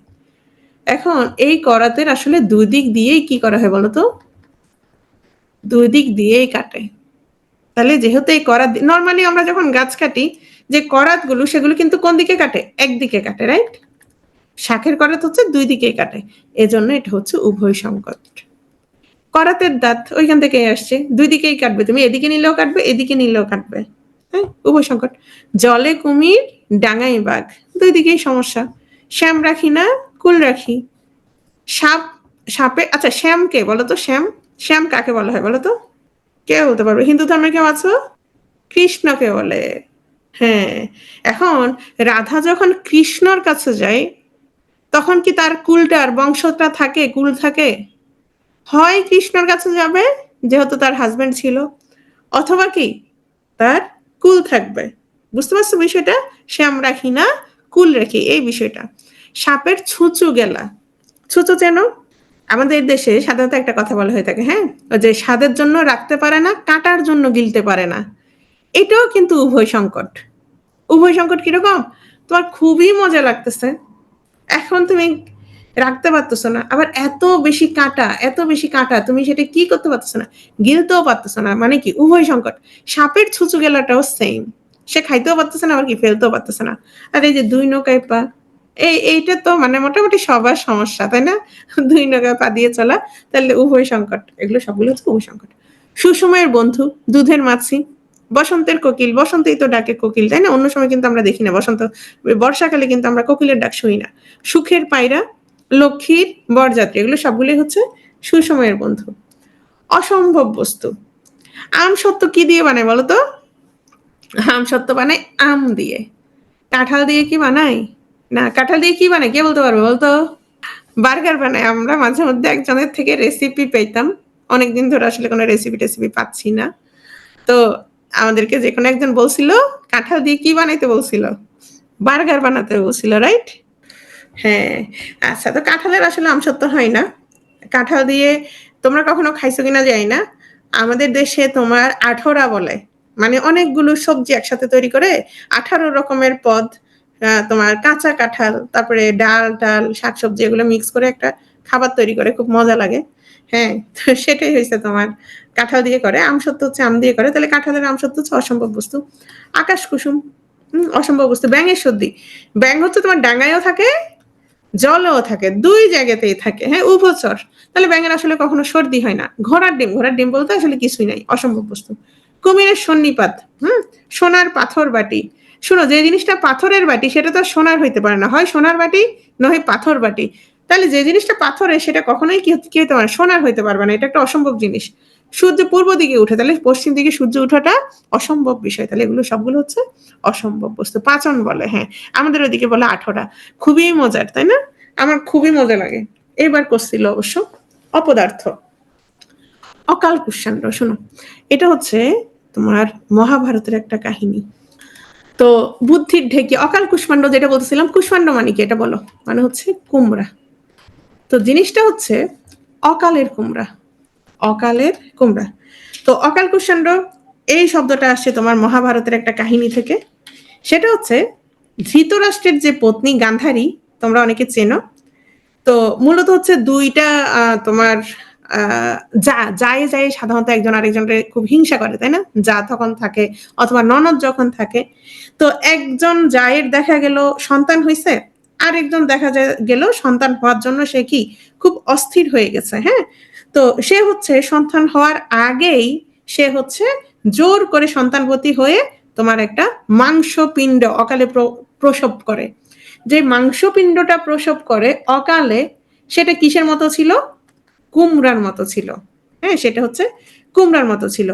ওই কুষ্মাণ্ড থেকেই হচ্ছে, অকাল কুষ্মাণ্ড থেকেই হচ্ছে তোমার দুর্যোধন, দুঃশাসন, হ্যাঁ, এরকম শতপুত্রের জন্ম হয়, যারা পরবর্তীতে, তোমরা মহাভারতের কাহিনী যারা জানো তারা জানো, পরবর্তীতে তাদের কুল মানে বংশ বিনাশ করার জন্য দায়ী এবং কুরুক্ষেত্রের যুদ্ধের জন্য দায়ী। তো এই যে অকাল কুষ্মাণ্ড, হ্যাঁ, সেখান থেকেই অকালের কুমড়া, সেখান থেকেই হচ্ছে অর্থটা অপদার্থ।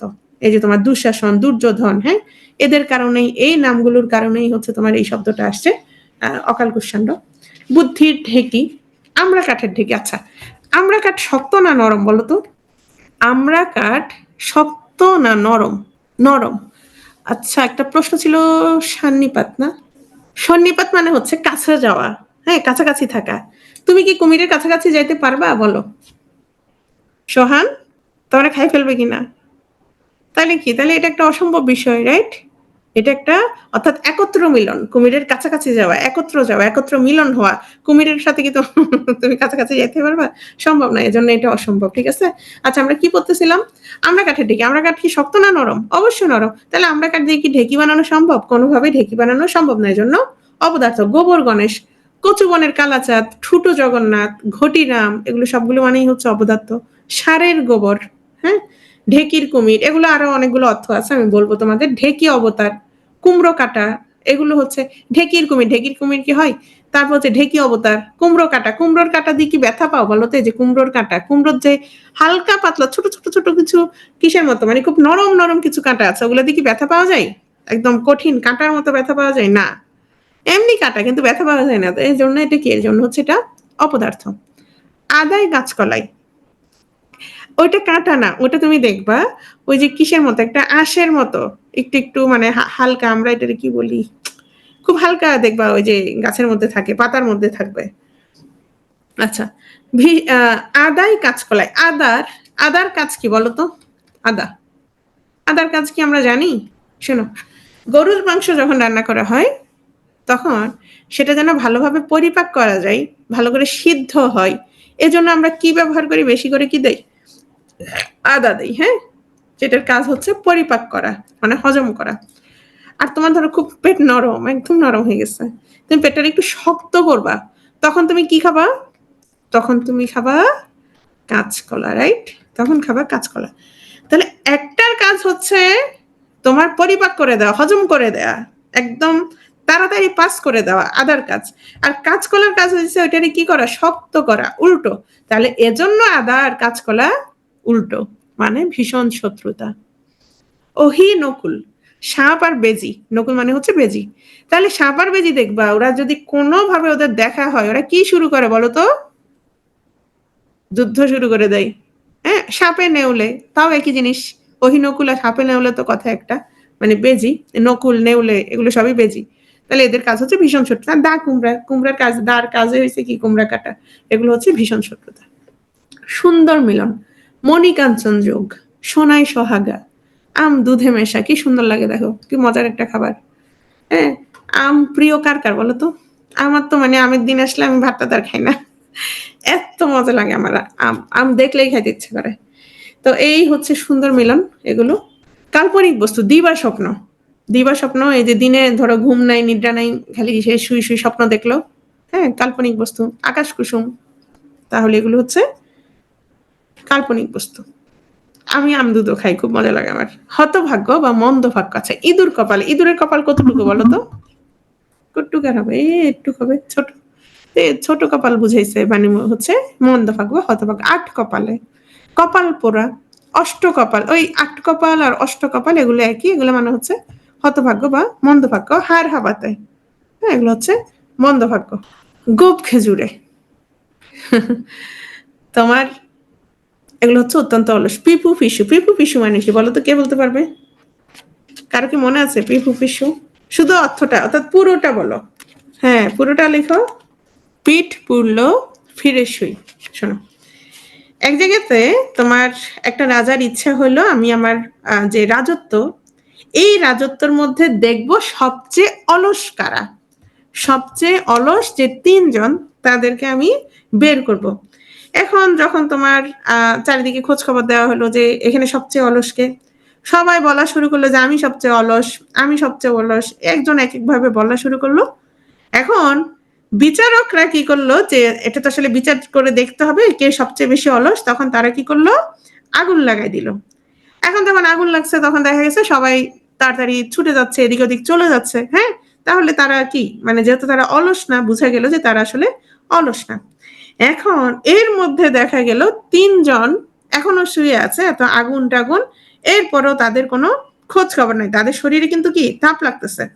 এর মধ্যে তোমার যে প্রথম, সে বলতেছে কত রবি জলে রে। হ্যাঁ, মানে হচ্ছে কতগুলো সূর্য জ্বলতেছে, যে এত আলো কেন, সে কিন্তু চোখ খুলতেছে না। দ্বিতীয়টা বলতেছে কে বা আখি মেলে রে, মানে কে চোখ খুলবে, আমি চোখ খুলবো না, আমি মানে অলস। তৃতীয়টা বলতেছে পিপু ফিসু, মানে সে পুরো বাক্যটাও বলে নাই, এত অলস, সে পুরোটাও না বলে কি বলছে, পিপু ফিসু, মানে হচ্ছে পিঠ পুড়ছে ফিরে শুই। তাহলে পুরস্কারটা কে পাবে বলো তো? তোমাদের মধ্যে থেকে কেউ ছিল নিশ্চিত এটা। আচ্ছা, গদাই লস্করির চাল। গদাই, গদা চিনো? গদা হিন্দু ধর্মের যারা তারা চেনার কথা, রাইট? এই যে এই টাইপের কিছু একটা জিনিস, গদাই, গদা। হ্যাঁ, তো যখন তোমার সৈনিকরা ছিল, সৈনিকদের মূলত গদা নিতে হইতো। এই গদা জিনিসটা হচ্ছে অনেক ভারী ছিল। তো তারা যখন এটা নিয়ে হাঁটতো, দেখা যেত যেহেতু তুমি ভারী যে কোনো কিছু যখন ওজন করে নিয়ে যাবা, তখন তোমার স্বাভাবিকভাবে দ্রুত হাঁটতে পারবে না, আস্তে আস্তে হাঁটবা। এই গদাই লস্করির চাল মানে হচ্ছে আস্তে আস্তে হাঁটা। অজগর বৃত্তি, অজগর কি দ্রুত হাঁটে নাকি আস্তে আস্তে বলো? অজগর সে মোটা, শুয়ে থাকে, বিশাল বিশাল খাবার খায়, তাহলে স্লো। হ্যাঁ, অত্যন্ত অলস। কুম্ভকর্ণের নিদ্রা। কুম্ভকর্ণ কে বলো তো, কার ভাই? কে বলতে পারবে? রাম লক্ষণের ভাই নাকি রাবণের ভাই? কার ভাই? রাবণের ভাই, যার কাজ হচ্ছে 6 মাস ঘুমানো আর 6 মাস কি জেগে থাকা। হ্যাঁ, তো কুম্ভকর্ণের নিদ্রা, অত্যন্ত অলস। 18 মাসে বছর, বছর হচ্ছে 12 মাসে হয়। তো অনেকে যারা খুব আস্তে ধীরে কাজ করে তাদের জন্য আসলে 18 মাসে বছর। চিনির পুতুল, ননির পুতুল, কুরের বাচ্চা, এগুলো সবগুলো হচ্ছে অত্যন্ত অলস। খোয়ের খা, খোয়ের খা মানে হচ্ছে তোষামুদ্দে। হুম, তারপর আসো ধামা ধরা, ঢাকের কাঠি, আমড়া গাছি করা, তেল মাখা, টুপি পরানো, জল উঁচু জল নিচু, এগুলো সবগুলো হচ্ছে তোষামদি করা। তারপরে আরেকটা যুক্ত করতে পারো, সেটা কি বলো তো? সেটা এখন আবার দেখা যায় না, অনেকদিন ধরে আমরা দেখি না, সেটা কি বলো? অনেকদিন আমরা এই শব্দটা আমরা কমেন্টে দেখতে পাই না, কোন শব্দটা? সহমত ভাই। হ্যাঁ, অনেকদিন আমাদের চোখে পড়ে না, তাই না, এই সহমত ভাই। হ্যাঁ, আচ্ছা, বিশৃঙ্খলা, হজবরল, জগা খিচুড়ি, লঙ্কা কাণ্ড। লঙ্কা কাণ্ড কোত্থেকে আসছে বলো? লঙ্কা কাণ্ড এই শব্দটা কোত্থেকে আসছে? এই যে বিশৃঙ্খলা, হজবরল, কোত্থেকে আসছে বলো? লঙ্কা, রামায়ণ থেকে। Very good. 9-6 তুর্কি নাচন। এই তুর্কি নাচন মানে হচ্ছে বিশৃঙ্খলা। তোমার বাংলা অঞ্চলে মানে সেন শাসন আমলের শেষে 1204 সালে যখন তোমার লক্ষণ সেনের পরাজয় ঘটে, তখন কে আসে, তোমার মুসলিম শাসনের শুরু হয়। তুর্কিদের যে আগমন ঘটে সেই সময় আমরা জানি তোমার বিহারে একটা ইউনিভার্সিটি ছিল, কি নাম জানো? কারো কি জানা আছে? তোমরা সবাই সাধারণ জ্ঞানে পড়ে আসছো। কি নাম সেই ভার্সিটির বলো তো, বিহারের? নতুন করে সেই ভার্সিটি আবার চালু করা হয়েছে, অমর্ত্য সেনকে সেখানে তোমার উপাচার্য করা হয়েছে, নালন্দা বিশ্ববিদ্যালয়। হ্যাঁ, তো এই যে তুর্কিরা যখন আসে, তুর্কিরা কিন্তু অনেক কিছু ধ্বংস করে ফেলে। এগুলোর অবশ্য অনেক তোমার পক্ষে বিপক্ষে মতামত আছে। তো এই সেখান থেকে মূলত হচ্ছে তুর্কি নাচন শব্দটা আসছে। তারপর হচ্ছে আদা খেচরা, এগুলো হচ্ছে সবগুলো বিশৃঙ্খলা। ক্ষণস্থায়ী, তাসের ঘর। তুমি তাসের ঘর, তাস দিয়ে ঘর বানালে সেটা কি থাকবে? থাকবে না। বালির বাঁধ, শুধু বালি দিয়ে বাঁধ দিলে থাকবে? সব চলে যাবে পানির সাথে। পদ্ম পাতার জল, ঠুস করে কি ঠুস করে পড়ে যায়। ভালুক জ্বর, শরতের শিশির। আচ্ছা, জলের দাগ। জলের দাগ কি থাকে বলো তো? জলের দাগ, জলের দাগ থাকে? জলের কি আসলে দাগ পড়ে? পড়বে কখন বলো তো? জলটা যদি ময়লা হয়, বেশি কালো হয়, তখন যদি শীতলক্ষার জল হয়, হ্যাঁ, যদি বেশি ময়লা হয় তাহলে থাকবে। আসলে জলের দাগ থাকে না, যদি পরিষ্কার পরিচ্ছন্ন জল হয় সেটার দাগ থাকে না। জলের আলপনা, জল দিয়ে আলপনা করা যায় না, আলপনা করতে হয় রং দিয়ে, যার কারণে এগুলো ক্ষণস্থায়ী। শরতের শিশির, শরতের শিশির ক্ষণস্থায়ী ছাড়া আমরা আরেকটা কি পড়ছিলাম বলো তো? শরতের শিশির আরেকটা কি পড়ছিলাম, কে বলতে পারে? সুসময়ের বন্ধু। শরতের শিশির কি আর পড়ছি আমরা নাকি পড়ি নাই? কে যেন একজন জিজ্ঞেস করছিল সুসময়ের বন্ধু। শোনো, সুসময়ের বন্ধু কি ক্ষণস্থায়ী না? অবশ্যই ক্ষণস্থায়ী। অপশনে দুটোই থাকবে না, যে কোনো একটা থাকবে। ক্ষণস্থায়ী হইতে পারে, সুসময়ের বন্ধুও থাকতে পারে। ঠিক আছে? মারা যাওয়া, অগস্ত্য যাত্রা, তারপর হচ্ছে পটল তোলা, পঞ্চত্ব প্রাপ্তি, অক্কা পাওয়া, অনন্ত শয্যা, এগুলো সবগুলি হচ্ছে মারা যাওয়া। একাদশী বৃহস্পতি, সৌভাগ্য, কপাল ফেরা, চাঁদ কপাল, এই কপালের সাথে যেগুলো সবগুলোই সৌভাগ্য। করি কপালে, জোর কপাল, লগন কপাল, কপাল দেখলেই কি বুঝবাম এটা হচ্ছে সৌভাগ্য। আমরা বলি না কপাল ভালো। তাহলে এই যে বিশেষ ক্যাডার হয়ে যাওয়া, তোমার কি মনে এটা কি সৌভাগ্য? বলো তো, কে বলতে পারবে? বিশেষ ক্যাডার, একাদশী বৃহস্পতি, বা কপাল ফেরা, চাঁদ কপাল, কোনটা বলো তো? শোনো, বিশেষ ক্যাডার হওয়া হচ্ছে তোমার, এটা আসলে ভাগ্যের সাথে সম্পর্ক খুবই কম। তুমি পড়ালেখা করলা না, কিচ্ছু করলা না, খালি পরীক্ষা দিলা, তাহলে জীবনও তোমার কি হবে না? এই সৌভাগ্য তোমার জীবনও হবে না। বিষয়টা হচ্ছে আসলে পরিশ্রমের সাথে সংশ্লিষ্ট। তো এই পরিশ্রমের ফল হচ্ছে তোমার বিশেষ ক্যাডার হওয়া। ঠিক আছে? অপব্যয়, ভস্যে ঘি ঢালা। আচ্ছা, তোমার হিন্দুদের যখন তোমার শব পোড়ানো হয়, হ্যাঁ, শবদাহ যখন হয়, তখন ঘি ঢালে, তখন ঘি ঢালে নাকি পোড়ানোর পরে যে ছাইটা থাকে সেখানে ঘি ঢালে? কোনটা বলো তো? আগে ঢালে না পরে ঢালে? মানে ছাইয়ের মধ্যে কি কখনো ঘি ঢালে বলো? আগে ঢালে। হ্যাঁ, তাহলে তুমি যদি আগে না ঢেলে তুমি যদি পরে ঢালো ভস্মে, মানে ছাইয়ের মধ্যে ঘি ঢালো, তাহলে এটা অবশ্যই কি হবে? অপব্যয় হবে। রাইট? ভূতের বাপের শ্রাদ্ধ, নিজের বাপের শ্রাদ্ধ না দিয়ে যদি তুমি ভূতের বাপের শ্রাদ্ধ করো, এটা অপব্যয় না? অবশ্য অপব্যয়। হরিলুট, অন্ন ধ্বংস করা, কেন শুধু শুধু, হ্যাঁ, অন্ন ধ্বংস করা, ৯/৬, উড়ন পোকা, দুধে ঘিয়ের শ্রাদ্ধ করা, তাহলে এগুলো সবগুলোই কি? সবগুলোই হচ্ছে অপব্যয়। তুমি শ্রাদ্ধ করার সময় শুধু ঘি দিবা, দুধ দেওয়ার কোনো কি দরকার নাই। ভণ্ড সাধু, বক ধার্মিক। তারপর হচ্ছে বক ধার্মিক কেন আসে? শোনো, তোমরা যে কোনো জায়গায় বিলে টিলে দেখবা বক কতগুলো দাঁড়াই থাকে, একদম কিসের মতো, একদম এক পায়ে এমন ভাবে দাঁড়াই থাকে, মনে হয় যেন কি একদম সাধু সন্ন্যাসী। মানে সে কি করতেছে, একদম মনে হয় যেন সে তোমার ঋষিরা, মুনি ঋষিরা কি করে বলো তো? ধ্যান করে। মনে যেন সে ধ্যান করতেছে, আসলে সে সে এখন যদি টুকস করে একটা মাছ পায়, সে সাথে সাথে খাই ফেলবে। সে কিন্তু এমন ভাব ধরেছে সে কি একদম ধ্যানে বসে আছে, আসলে মূল্য ধ্যানে না, ধ্যানে বসে থাকে না, সে আসলে মাছ পাইলে একটা খেয়ে ফেলবে। এই হচ্ছে বক ধার্মিক। বিড়াল তপস্বী, বিড়াল দেখবে এমন সাধু সেজে থাকে, কিন্তু এমন দুষ্ট বলার মতো না। তুলসী বনের বাঘ, ভেজা বিড়াল, বিড়াল যখন ভিজে যায় তারে মনে হয় যেন কি একদম কি সোজা শান্ত। বর্ণচোরা, এগুলো সবগুলো হচ্ছে ভণ্ড সাধু। নির্লজ্জ বা বেহায়া, কান কাটা, দুকান কাটা, লেজ কাটা, চশমখোর, বিড়ালের আড়াই পা। বিড়ালের আড়াই পা কেন বলে? দেখবা, ধরো এখানে তুমি মাছ নিয়ে বসে আছো, হ্যাঁ, যেগুলো পালা বিড়াল ওগুলো সাধারণত সবকিছুতে মুখ দেয় না বা হাত দেয় না, মানে খায় না। কিন্তু যেগুলো ধরো হাটে মাঠে আমাদের যে দেশি বিড়ালগুলো থাকে, তুমি দেখবা ধরো এখানে তুমি মাছ খুঁড়তেছো, হ্যাঁ, বিড়াল একটা এখানে দাঁড়ায় থাকে। তুমি দেখবে তুমি মানে ওকে বারবার দৌড়াই দিচ্ছ না, ও তারপর দেখবে এক পা আগে একটু করে আসে, আবার পেছনে যায়, একটু আসে আবার পেছনে যায়।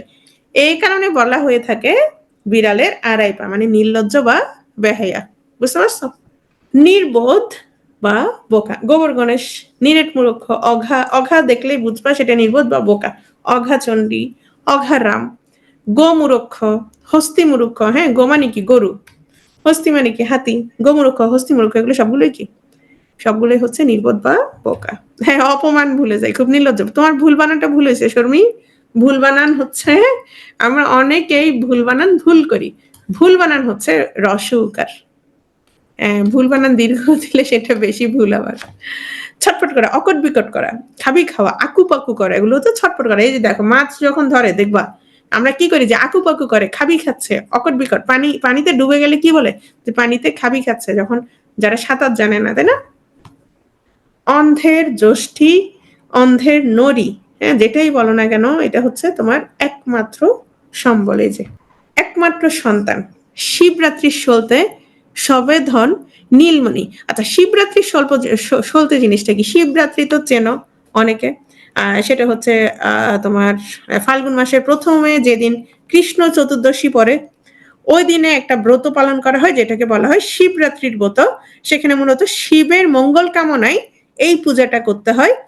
তো সেখানে হচ্ছে তোমার উপবাস করতে হয়, মানে উপোস থাকতে হয়, আর সারা রাত জেগে থাকতে হয়। এখন আসো, এই পুজো করার সময় একটা কাজ করা হয়, সেটা হচ্ছে একটা প্রদীপ, এই ধরো একটা মাটির প্রদীপ, এটা একটা কি মাটির প্রদীপ, এই মাটির প্রদীপে একটা সলতে থাকে। হুম, একটা কি থাকে, সলতে থাকে। সলতে তো চিনো, যেটাতে কি করা হয়, যেটাতে হচ্ছে এই যে আগুন দেয়া হয়, রাইট, যেটাতে হচ্ছে আগুন দেয়া হয়, এই সলতে হচ্ছে তোমার কার্পাস তুলা ব্যবহৃত হয়। তো এই সলতি হচ্ছে সারা রাত ধরে জ্বলে। হ্যাঁ, এবং এটা হচ্ছে একদম, এই প্রদীপটা হচ্ছে খুব অপরিহার্য এই পূজার ক্ষেত্রে, এবং সেটা জ্বালিয়ে রাখতে হয় একদম শেষ পর্যন্ত। তো এজন্য একমাত্র সন্তান বা বংশধরকে এই সলতেটার সাথে কি করা হয়েছে, এই সলতের সাথে তুলনা করা হয়েছে। আচ্ছা, আমি আসলে জানার কথা না, অখণ্ড প্রদীপ বলা হয়। আচ্ছা ঠিক আছে, সবেধন, নীলমণি, এগুলো হচ্ছে তাহলে শিবরাত্রির সলতে, এটা কিন্তু আসে, একবার আসছিল, হ্যাঁ, একমাত্র সন্তান। আচ্ছা, এখানে অলরেডি আসছে, এই যে ধরো এই সলতেটার সাথে কি করা হয়েছে, সন্তানের তুলনা করা হয়েছে, একমাত্র সন্তানের। হ্যাঁ, তাহলে এটা অলরেডি বলেছি, শিবরাত্রির সলতে একমাত্র সন্তান। ঢাকের কাঠি। আচ্ছা, ঢাকের কাঠি কি করে বলো তো? ধরো এই যে ঢাক, যখন পুজো আসে আমরা কিন্তু ঢাক বাজাতে দেখি, তাই না? এইগুলো হচ্ছে কাঠি। এই কাঠিগুলো দিয়ে যখন বারবার বারবার তোমার সাউন্ড করা হয়, তাহলে কি এক ধরনের সাউন্ড সৃষ্টি করে, একটা শব্দ সৃষ্টি হয়। এখন যারা তোমার চাটুকার, তারা দেখবা বারবার বলে, হ্যাঁ ভাই আপনি সেরা, ভাই আপনি যেটা বলছেন ভাই এটা করেন, প্লিজ এটা করেন। হ্যাঁ, এই এই যে ভুলগুলো আমরা অনেকে মানে প্রশংসা শুনলে খুব গলে যায়, আসলে ওই প্রশংসাটা কতটুকু আমার ভালোর জন্য। হ্যাঁ, যেমন এই যে এত বড় একটা ঘটনা ঘটে গেল দেশে, 5ই আগস্টের ঘটনা, কেউ কিন্তু ভালো বুদ্ধি দিচ্ছে আমার মনে হয় না। হ্যাঁ, ভালো বুদ্ধি দিলে কিন্তু অনলাইনে দেখবা মানে কে কিন্তু মানে ওদের আগায় আসে নাই ছাত্রদের সাথে, সবাই খালি কি মেরে ফেলো, ধূপধাপ, এই সেই। তাহলে এই যে যারা সাহেব, এরা কিন্তু কি করে, এরা কিন্তু ক্ষতি করে, তাই না? চাটুকার, তোষামুদে, গাছ পাথর। আচ্ছা শোনো, কখনো কি দেখছো এই যে যখন নিক্তিতে যখন তোমার হিসেব করা হয়, একটা পাথর দেয়া হয়, দেখছো? এই যে পরিমাপের জন্য যে বাটখারাটা দেওয়া হয়, সেটা কিসের তৈরি থাকে? পাথরের তৈরি না? হ্যাঁ, বাটখারা যেটা বলে, একটা পাথরের তৈরি। এটা গেল, তাহলে পরিমাপের জন্য আমরা কি পাথর ব্যবহার করি বা বাটখারা ব্যবহার করি, গেল। আরেকটা জিনিস দেখো, ধরো একটা বিশাল গাছ, তুমি দেখলে সাথে সাথে কি মনে হবে, যে একটা শতবর্ষী গাছ, মানে অনেক বছর আগে। সাথে সাথে একটা গাছ দেখলে, মোটা গাছ দেখলে আমরা মনে মনে ভাবি না, বাপ এটা কত বছর আগে। হ্যাঁ, এই যে হিসাব নিকাশের বিষয়টা, এই যে গাছ পাথর, মূলত সেখান থেকে আসছে, গাছ পাথর। হ্যাঁ, বয়সের নির্দেশক আর হচ্ছে পরিমাপক হচ্ছে গাছ ও পাথর। যেমন আমরা অনেক সময় বলি যে বয়সের গাছ পাথর নাই, এটা কিন্তু আমরা প্রায় বলে থাকি, তাই না? তাহলে হিসাব নিকাশ। 99-এর ধাক্কা, একটা ছেলে ছিল খুব উশৃঙ্খল, যেমন সানজিদা। আমি যদি সানজিদাকে 99 লক্ষ, না 99,999 টাকা দেই সানজিদাকে, সানজিদা কি করবে বলো তো? ছেলেরা হলে কি করবে আমি জানি, মোবাইল কিনবে অথবা বাইক কিনবে। সানজিদা কি করবে বলো? সানজিদা হচ্ছে সাথে একটা টাকা যোগ করবে, 1 টাকা যোগ করে 1 লক্ষ টাকা করে সেটা ব্যাংকে রেখে দিবে। হ্যাঁ, 1 টাকা অ্যাড করে সেটা ব্যাংকে রেখে দিবে। ঠিক তেমনি একটা খুব ছেলে ছিল উশৃঙ্খল, তখন তার বাবা হচ্ছে তাকে এমন ভাবে টাকা দিল, যখন সে 1 টাকা অ্যাড করে কি করলো, সে সেটা রেখে দিল। মানে এখানে এটা মূলত সঞ্চয়ের প্রবৃত্তি বুঝিয়েছে। হ্যাঁ, মেয়েরা এরকমই সাধারণত। আচ্ছা, ব্যাঙের সর্দি, সে ডাঙায়ও থাকে আবার জলেও থাকে, তাহলে তার সর্দি আসলে হওয়ার কোনো কথাই না, অসম্ভব ঘটনা। আচ্ছা, এই এই যে ছবিটা, এটা দেখলে কি মনে হয়? ভূষণ্ডী কাক হচ্ছে একটা পুরাণ, পুরাণ তো বুঝো, পুরাণে বর্ণিত হচ্ছে একটা কাক, যে হচ্ছে অতীত, বর্তমান, ভবিষ্যৎ সবকিছুই জানে, সবকিছু তার নখদর্পণে। সেখান থেকে মূলত এই শব্দটা আসছে, ভূষণ্ডী কাক মানে হচ্ছে দীর্ঘজীবী ব্যক্তি। এটা কি বলতো? গোঁফ খেজুরে। এটা হচ্ছে তোমাদের কেউ একজনের গল্প, ভীষণ অলস, এখন তার খেজুর খেতে ইচ্ছা করছে। এখন খেজুর খেতে ইচ্ছা করলে কি হবে, সে তো খেজুর পারবে না, এত কষ্ট করে খেজুরের কাটা টাটা আছে, সে কেন পারবে? সে কি করলো, খেজুর গাছের নিচে শুয়ে থাকলো, এই আশায় যে কোন একটা খেজুর পড়বে তার মুখে, সে খাবে। এখন খেজুর কিন্তু ঠিকই পড়ছে, কিন্তু কোথায় পড়ছে বলো তো? তার গোপের উপরে পড়ছে। সে এতই অলস, তার গোপের উপরে খেজুরটা পড়েছিল, সে কিন্তু নিয়ে সেটা কষ্ট করে আর কি খায় নাই। এটাই হচ্ছে অত্যন্ত অলস বা কুঁড়ে। বিড়াল তপস্বী। বিড়াল তপস্বী হচ্ছে ভীষণ সাধুর ভেষে যারা কি থাকে ভণ্ড বা কপট ব্যক্তি। হ্যাঁ, বিড়াল যখন কোনো একটা শিকারের আশায় বসে থাকে তখন এমন ভাবে বসে থাকে যে সে হচ্ছে কোনো ধ্যানে বসছে, মানে একদম অহিংসা পরম ধর্ম এরকম হয় না, একদম অত্যন্ত নির্বিকার ভাবে বসে থাকে। সেখান থেকে আসছে বিড়াল তপস্বী। ছবিটা মজার না? কপট ব্যক্তি।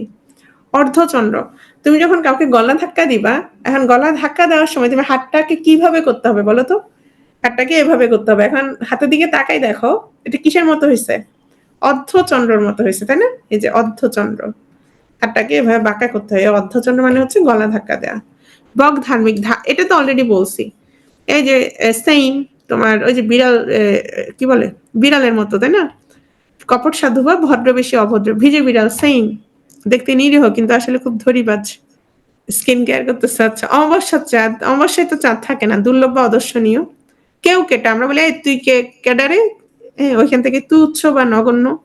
গড্ডলিকা প্রবাহ বা ভেড়ার পালে, এই একটা যেদিকে দৌড়বে বাকি সবগুলো সেদিকে দৌড়বে। আচ্ছা, গৌরচন্দ্রিকা, গৌরচন্দ্রিকা কি বলতো? গৌরচন্দ্রিকা হচ্ছে ভূমিকা বা ভনিতা। তোমার যখন শ্রী চৈতন্য দেবের বন্দনামূলক গান যখন গাওয়া হয় তখন সাধারণত তোমার এই ভূমিকা মানে গৌরচন্দ্রের বন্দনা করা হয়, সেটাই হচ্ছে গৌরচন্দ্রিকা, যেটাকে বলে ভূমিকা বা ভনিতা।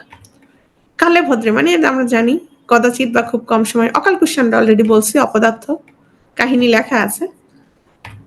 অক্কা পাওয়া মানে কি? মরে যাওয়া। এই ছবিটা দেখে আবার কেউ ভয় পায়ও না, মারা যাওয়া। আষাঢ়ে গল্প কি বলো দেখি? আষাঢ়ে গল্প হচ্ছে কি বলো? আজগুবি গল্প বা গাঁজাখুরি গল্প বা উদ্ভট কাহিনী। যারা মনে করে যে আমি পড়ালেখা কিছু না করেই কি হয়ে যাব, বিশেষ ক্যাডার হয়ে যাব, হ্যাঁ, ওই ধরনের আষাঢ়ে গল্প আর কি, বুঝে নেই? উত্তম মাধ্যম, প্রহার বা পিটুনি। অহিনকুল, অহিনকুল কি? চিরশত্রুতা বা চিরস্থায়ী শত্রুতা। আক্কেল গুরুম, হতবুদ্ধি হওয়া। আট প্রহর, এক প্রহরে কয় ঘন্টা? 3 ঘন্টা। এক প্রহরে কয় ঘন্টা? 3 ঘন্টা। তাহলে 8 প্রহর মানে কি? বা অষ্টপ্রহর 24 ঘন্টা মানে একদিন। হ্যাঁ, মানে সারা দিন রাত। আচ্ছা, ইতর বিশেষ, ইতর বিশেষ মানে হচ্ছে পার্থক্য। এটা একটু মনে রাখো, ইতর মানে হচ্ছে কি? পার্থক্য।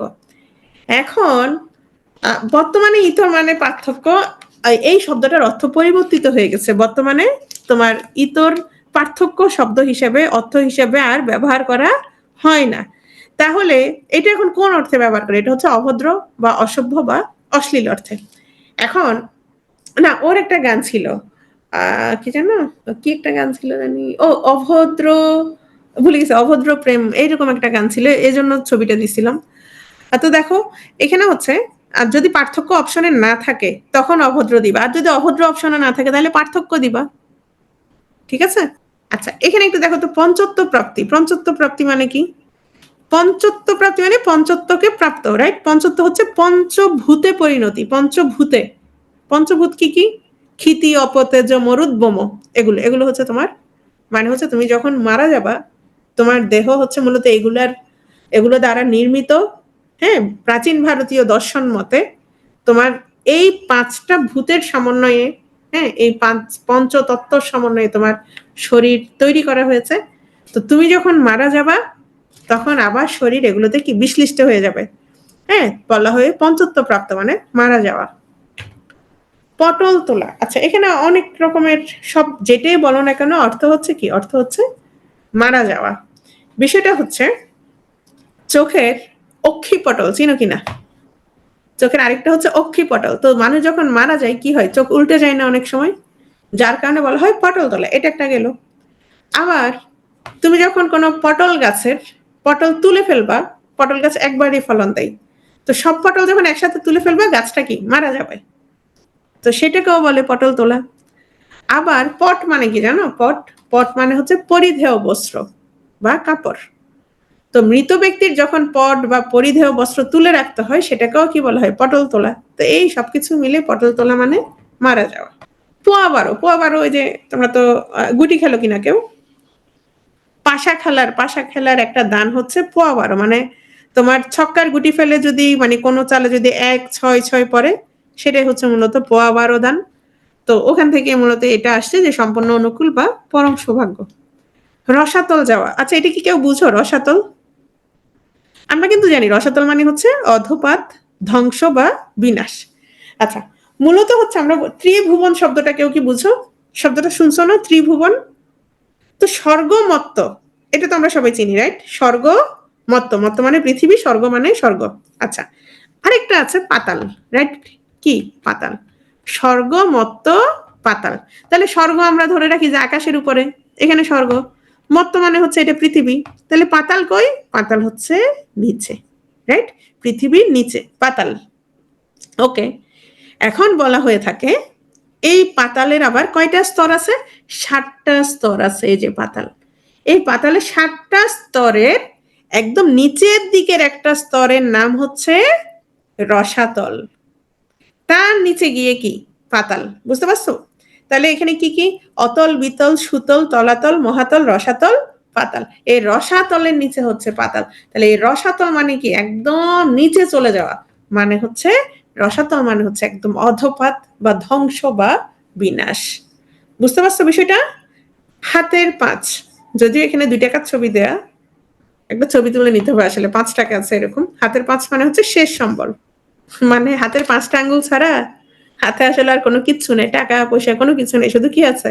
হাতের 5টা আঙ্গুল আছে। বুঝতে পারছো বিষয়টা? চাঁদিদের কি এই অবস্থা এখন?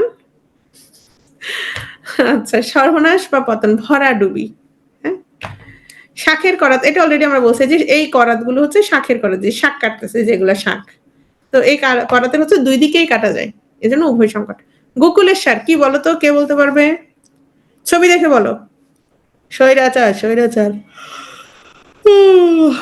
মানে হচ্ছে স্বেচ্ছাচারী। জগদ্দল পাথর, দেখলে বোঝা যায় মানে কি? অতিশয় ভারী বা গুরুভার। খয়ের খা, চাটুকার, এটা আমরা জানি। কই মাছের প্রাণ, যেটা সহজে মরে না। আকাশ ভেঙে পড়া, ভীষণ বিপদ। আমরা কাঠের ঢেকি, অপদার্থ, এটা জানি। 18 মাসে বছর, এটা অলরেডি পড়েছি। কিং, দীর্ঘসূত্রিতা। অরণ্যের রোদন মানে নিষ্ফল আবেদন। ফপর দালারি মানে গায়ে পড়ে মাতব্বরি করা। আকাশের চাঁদ হাতে পাওয়া মানে দুর্লভ বস্তু প্রাপ্তি। গদাই লস্করি চাল, অলরেডি বলেছি। এই যে গদাই, সরি এগুলো হচ্ছে গদা। তাহলে যারা গদা বহন করে, হ্যাঁ, লস্কর মানে হচ্ছে সৈনিক, তো যারা গদা বহন করে তারা অবশ্যই কি খুব মানে প্রাচীনকালে যে সেনাবাহিনীতে সৈনিকরা ছিল তারা গদা বহন করতে হতো। তো এগুলো যেহেতু অনেক ওজন, তারা আস্তে আস্তে চলতো, সেখান থেকে হচ্ছে অতি মন্থর গতি মানে ধীর গতি। এলাহি কাণ্ড, এলাহি কাণ্ড তো জানো তোমরা, যারা জামাই হবা তাদেরকে এভাবে খাবার দেওয়া হবে, হ্যাঁ, বিশাল আয়োজন করা হবে, তাহলে এটা হচ্ছে বিরাট ব্যাপার। লেফাফা দুরুস্ত, আচ্ছা লিফাফা মানে কি, কে বলতে পারবে বলো তো? লিফাফা শব্দের অর্থ হচ্ছে খাম বা চিঠি, খাম বা চিঠি। আর দুরুস্ত, তো এই দুটো মিলে হচ্ছে দুরুস্ত মানে হচ্ছে ত্রুটিহীন, একদম ত্রুটিহীন। তাহলে লেফাফা দুরুস্ত বিষয়টা হচ্ছে তোমার ভেতরে যেমন থাকবে থাক, কিন্তু খামটা মানে সামনের বিষয়টা খুব সুন্দর। তাহলে বাহিরের সজ্জায় বা আচরণে বা আদব কায়দায় নিখুঁত, ভেতরে যা থাকবে থাকুক। হট্টগোল, এটা তো আমরা জানি, গোলমাল বা হইচই। হযবরল, বিশৃঙ্খলা বা গোঁজামিল। 16 কলা, চাঁদের কয়টা কলা বলো তো? 16 কলা, রাইট? চাঁদের 16 কলা। অমৃতা, মানদা, পুষা, তুষ্টি, পুষ্টি, রতি, ধৃতি, শশিনী, চন্দ্রিকা, হ্যাঁ, এরকম 16 কলা। তো এই 16 কলা মিলেই হচ্ছে কয়টা চাঁদ? একটা চাঁদ। তার মানে হচ্ছে সম্পূর্ণ। 16 কলা মানে কি? সম্পূর্ণ। ঠিক আছে? এই যে এখানে কিন্তু ছবি আছে, এই ছবিগুলো দেখতে পারো। এগুলো আমরা কিন্তু দেখো, এই যে যত তোমার বাগধারা পড়লাম, আসলে বাগধারাগুলো হুটহাট কোন একটা শব্দের সাথে শব্দ জুড়ে দেওয়া হয়নি, কোনো না কোনো মানে এটার আমরা কিন্তু অর্থ খুঁজে পাচ্ছি, রাইট? কলকে পাওয়া, শোনো ধরো তুমি কোন একজন সহমত ভাই নেতা গোছের কারোর সাথে হাঁটতেছো, এটা হচ্ছে তুমি, এই যে ছোট এটা তুমি, এটা হচ্ছে নেতা, হ্যাঁ, এটা হচ্ছে কে? নেতা। ওকে, এটা সানগ্লাস। এখন নেতা কি খাচ্ছে বলো তো? সিগারেট খাচ্ছে।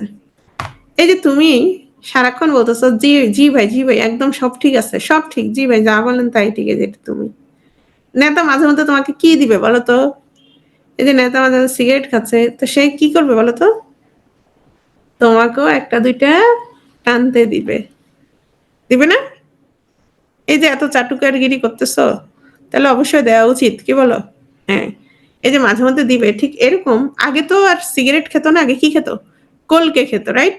হ্যাঁ, তখন এই যে তোমার মানে বিশিষ্ট ব্যক্তিবর্গরা কি খেত? তোমার তামাক খেত না? এই যখন তামাকটা খাইতে দিত, ধরো কেউ আসছে তাকে তামাক খেতে দিল, মানে হচ্ছে, বা হুকো, দেখছো না, এই যে এটা এই যে এটা, মানে হচ্ছে তাকে পাত্তা দেয়া হলো। এই পাত্তা দেওয়ার বিষয়টা থেকেই আসছে কলকে পাওয়া, মানে পাত্তা দেয়া। ছক, আচ্ছা এটা হচ্ছে ছ করা ন করা, ঠিক আছে? মানে হচ্ছে তোমার অপব্যয় বা অবহেলা, মানে তুচ্ছ তাচ্ছিল্য করা, অপব্যয় করা, অবহেলা করা, ঠিক আছে? আহ ঢাক পেটানো মানে হচ্ছে প্রচার করা। আগে তো আর এত মোবাইল ছিল না, হোয়াটসঅ্যাপ গ্রুপ ছিল না, ফেসবুক পোস্ট ছিল না। তো কোনো কিছু প্রচার করতে হলে বা সর্বসাধারণের সামনে কোনো বিষয় আনতে হলে যেটা করতে হতো, ঢাক পেটানো হতো, সবাই জড়ো হতো, সেখানে কোনো একটা বিষয় প্রচার করা হতো। ভস্মে ঘি ঢালা, এটা তো অলরেডি বলছি। এই যে ভস্মের মধ্যে তোমার ঘি ঢালবা, তাহলে তো এটা তো অপচয়। ভস্ম মানে হচ্ছে ছাই, তুমি ছাইতে তো ঘি ঢালবা না। ঘি ঢালবা হচ্ছে যখন তুমি সব পুরবা, দাহ করবা, তখন সেখানে তোমার কি করতে হবে? ঘি ঢালতে হবে, তাই না? কড়াই গন্ডাই মানে পুরোপুরি, এই যে কড়া গন্ডা জায়গা তো মাপে, জানো? ভীমরতি ধরা মানে হচ্ছে কাণ্ডজ্ঞানহীনতা। ভীমরতি ধরা, এই শব্দটা হচ্ছে ভীম রাত্রি থেকে আসছে। তো এটা মূল অর্থ হচ্ছে ৭৭ বছরের, ৭৭ বছরের সপ্তম মাসের সপ্তম দিবসের রাত্রি। হ্যাঁ, এই ওখান থেকে আসছে। মূলত হচ্ছে তোমার এটার শব্দ এবং বানান অর্থ সবই মূলত এখানে পরিবর্তন হয়ে গেছে এই শব্দটা। হ্যাঁ, ভীমরতি ধরা, তো মূলত হচ্ছে তোমার আহ ভীমরতি হলো সে বয়সের দশা বা অবস্থা বোঝানো হতো, যে ৭৭ বছর সপ্তম মাসের সপ্তম দিবসের যে রাত্রি, সেই অবস্থাটা বোঝানো হইতো। কিন্তু এটা যেহেতু বয়স্ক, মানে একটু বয়স বেড়ে যায় এই সময়ে, তো সেখান থেকে মূলত চলে আসছে ভীমরতি ধরা বা কাণ্ডজ্ঞানহীনতা। শুনো, এই ছবিগুলো তো আসলে প্রতীকী ছবি। এমনও তো হতে পারে উনি জামাই না, দাদা বা নানা কেউ একজন পাগড়িটা পরে দুষ্টামি করে ছবি তুলছে, তাই না?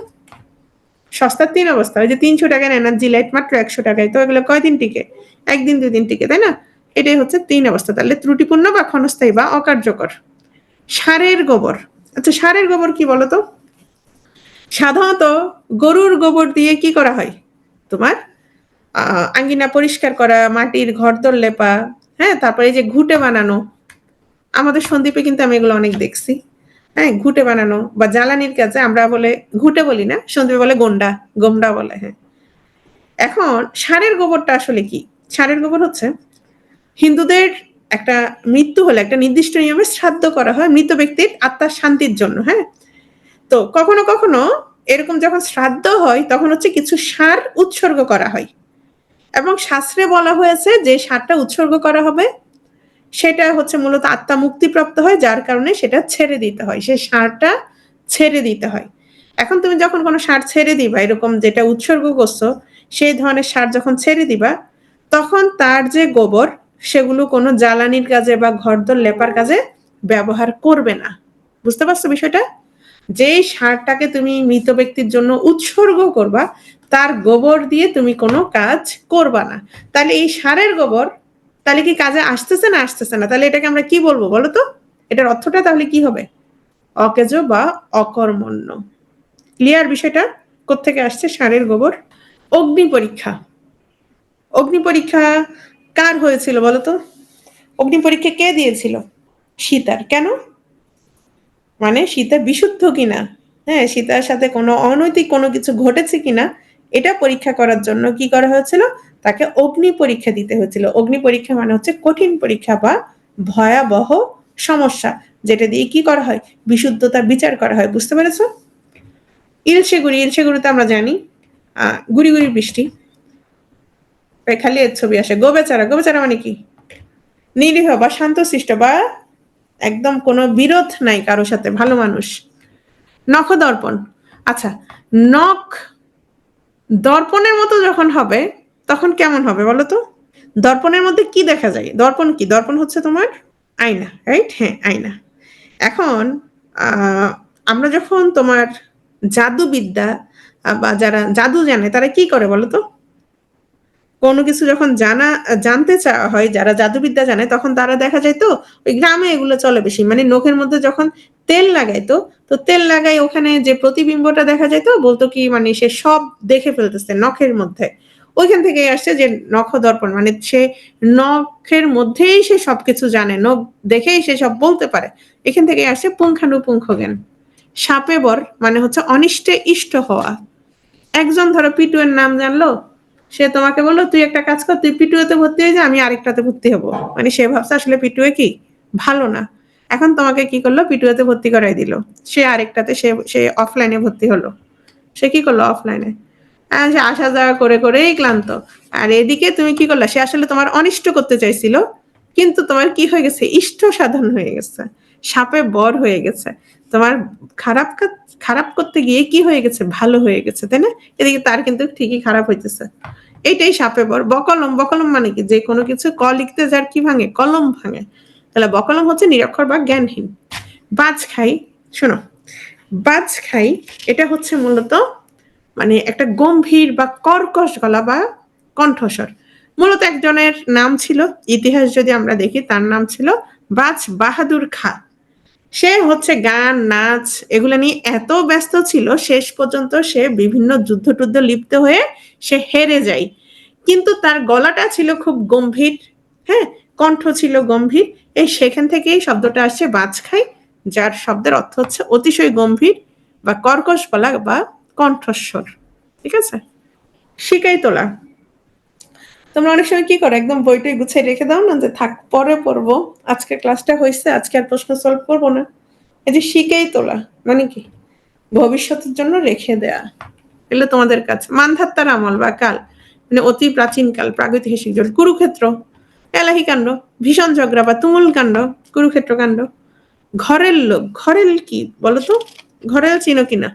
মূলত ঘরের শব্দটা আসছে ঘটিকা থেকে। আচ্ছা, আগের দিনে কি ঘড়ি ছিল?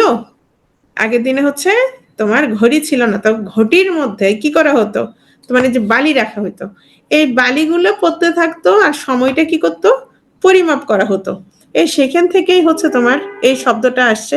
তো যারা হচ্ছে রাজবাড়ি বা জমিদার বাড়িতে হচ্ছে যারা তোমার এই ঘটিকা থেকে সময় নির্ধারণ করতো, তাদেরকে হচ্ছে ঘটিকা পাল বলা হতো। ওই ঘটিকা পাল থেকে আসছে ঘড়িয়াল, সেখান থেকে হচ্ছে ঘরেল। তো যারা সময়ের দিকে নজর দিত তারা কি ছিল, অনেক চালাক চতুর ছিল, ধুরন্ধর ছিল। এই সেখান থেকে ফন্দিবাজ বা কুচক্রি বা ধুরন্ধর। তগলকি কাণ্ড বা আমল, এটা হচ্ছে সৃষ্টি ছাড়া বা পরিকল্পনাহীন, একদম পরিকল্পনাহীন। অন্ধের যষ্টি, একমাত্র অবলম্বন।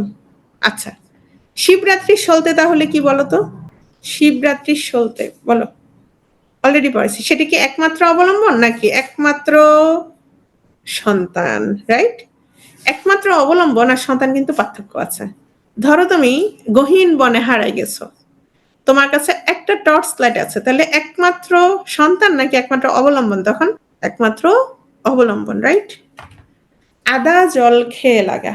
আচ্ছা, আমরা যখন আমাদের গলা টলা পরিষ্কার করি, মানে একটু ভালোভাবে কথা বলি, কোনো কিছু শুরু করি, তখন কি করি বলতো, একটু আদা জল খাই, যেটা আমাদের গলাটা পরিষ্কার করে দেয়। ঠিক তেমনি কোনো কিছু শুরু করে এখান থেকেই বোঝানো হয়েছে যে কি আদা জল খেয়ে লাগা, প্রাণপণ চেষ্টা করা। গোবরে পদ্ম ফুল মানে নিচ বংশে মহতের জন্ম। দেখো, উন পাজুরে ওই যে দুর্বল অপদার্থ, এটা বলছি অলরেডি। ধর্মেশ্বর যথাচারী। বায়ু, আচ্ছা এটা কি বায়ু নাকি, এটা কি হবে বলো তো, কে বলতে পারবে? পুরো শব্দটা এখানে আসে নাই, বলো এটা কি হবে, কে বলতে পারবে বলো, এটা কে বলতে পারবে বলো, শব্দটা কি হবে বলো বলো। 49 বায়ু, ভেরি গুড। 49 বায়ু মানে হচ্ছে তোমার, এটা হচ্ছে ভারতীয় পুরাণ থেকে আসছে মূলত, মানে হচ্ছে পাগলামি। ঠিক আছে?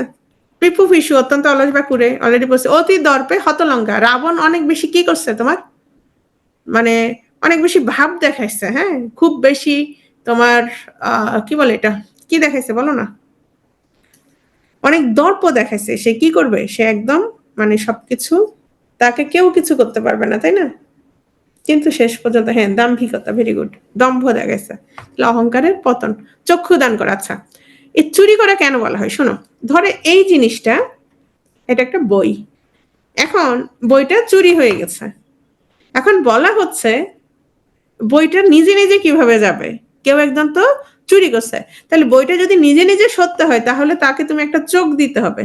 তাকে একটা চোখ দান করতে হবে। এই চোখ দিয়ে সে কি নিজে নিজে যেতে পারবে। তো বিষয়টা হচ্ছে চক্ষু দান করা মানে হচ্ছে এটাই বুঝাইছে যে তার যদি চোখ থাকে সে নিজেই সেখান থেকে সরে যেতে পারবে। এটাই হচ্ছে কি চুরি করা। ডুমুরের ফুল, আচ্ছা বলো তো ডুমুরের ফুল অর্থটা কি? দুর্লভ বস্তু নাকি অদৃশ্য বস্তু, কোনটা বলো তো? ছবি দেখে বলো। ডুমুরের ফুল অদৃশ্য বস্তু। বিষয়টা হচ্ছে অনেকে মনে করে যে ডুমুরের ফুল বললে আসলে কিছু নাই, অসম্ভব বস্তু মনে করে। না, ডুমুরের ফুল তো আছে, কিন্তু সেটা হচ্ছে দেখা যাচ্ছে না, সেটা কিন্তু ভেতরে আছে, তাহলে সেটা হচ্ছে অদৃশ্য। ডুমুরের ফুল হচ্ছে অদৃশ্য। ডাকাবুকো, ডাকাত থেকে আসছে, নির্ভীক, যাদের কোনো ভয় নাই। কুম্ভকর্ণের ঘুম, দীর্ঘদিনের আলস্য, বিশৃঙ্খলা, জগা খিচুড়ি। কলুর বলদ, হ্যাঁ, এই যে বলদ দ্বারা কি করা হইতো তখন? তোমার এই ঘানি টানা হইতো, এক টানা খাটুনি, এজন্য কলুর বলদ। আত্মসাৎ করা মানে কুক্ষিগত করা, পো ধরা মানে তোষামত করা, আদায় কাজ করা, অলরেডি বলছি শত্রুতা ভাবাপন্ন। ছত্র ভঙ্গ করা মানে সারি ভাঙ্গা বা দলের বিশৃঙ্খলা বা এলোমেলো। ছেদ কথা, ওই যে খোঁচা মেরে টিপ্পনি দিয়ে কথা বলে না, সেটা কপট কথা বা তুচ্ছ মূল্যহীন কথা। হ্যাঁ, আর টনক নড়া মানে হচ্ছে হুঁশ হওয়া। অনেকের টনক নড়ে কখন বলো তো?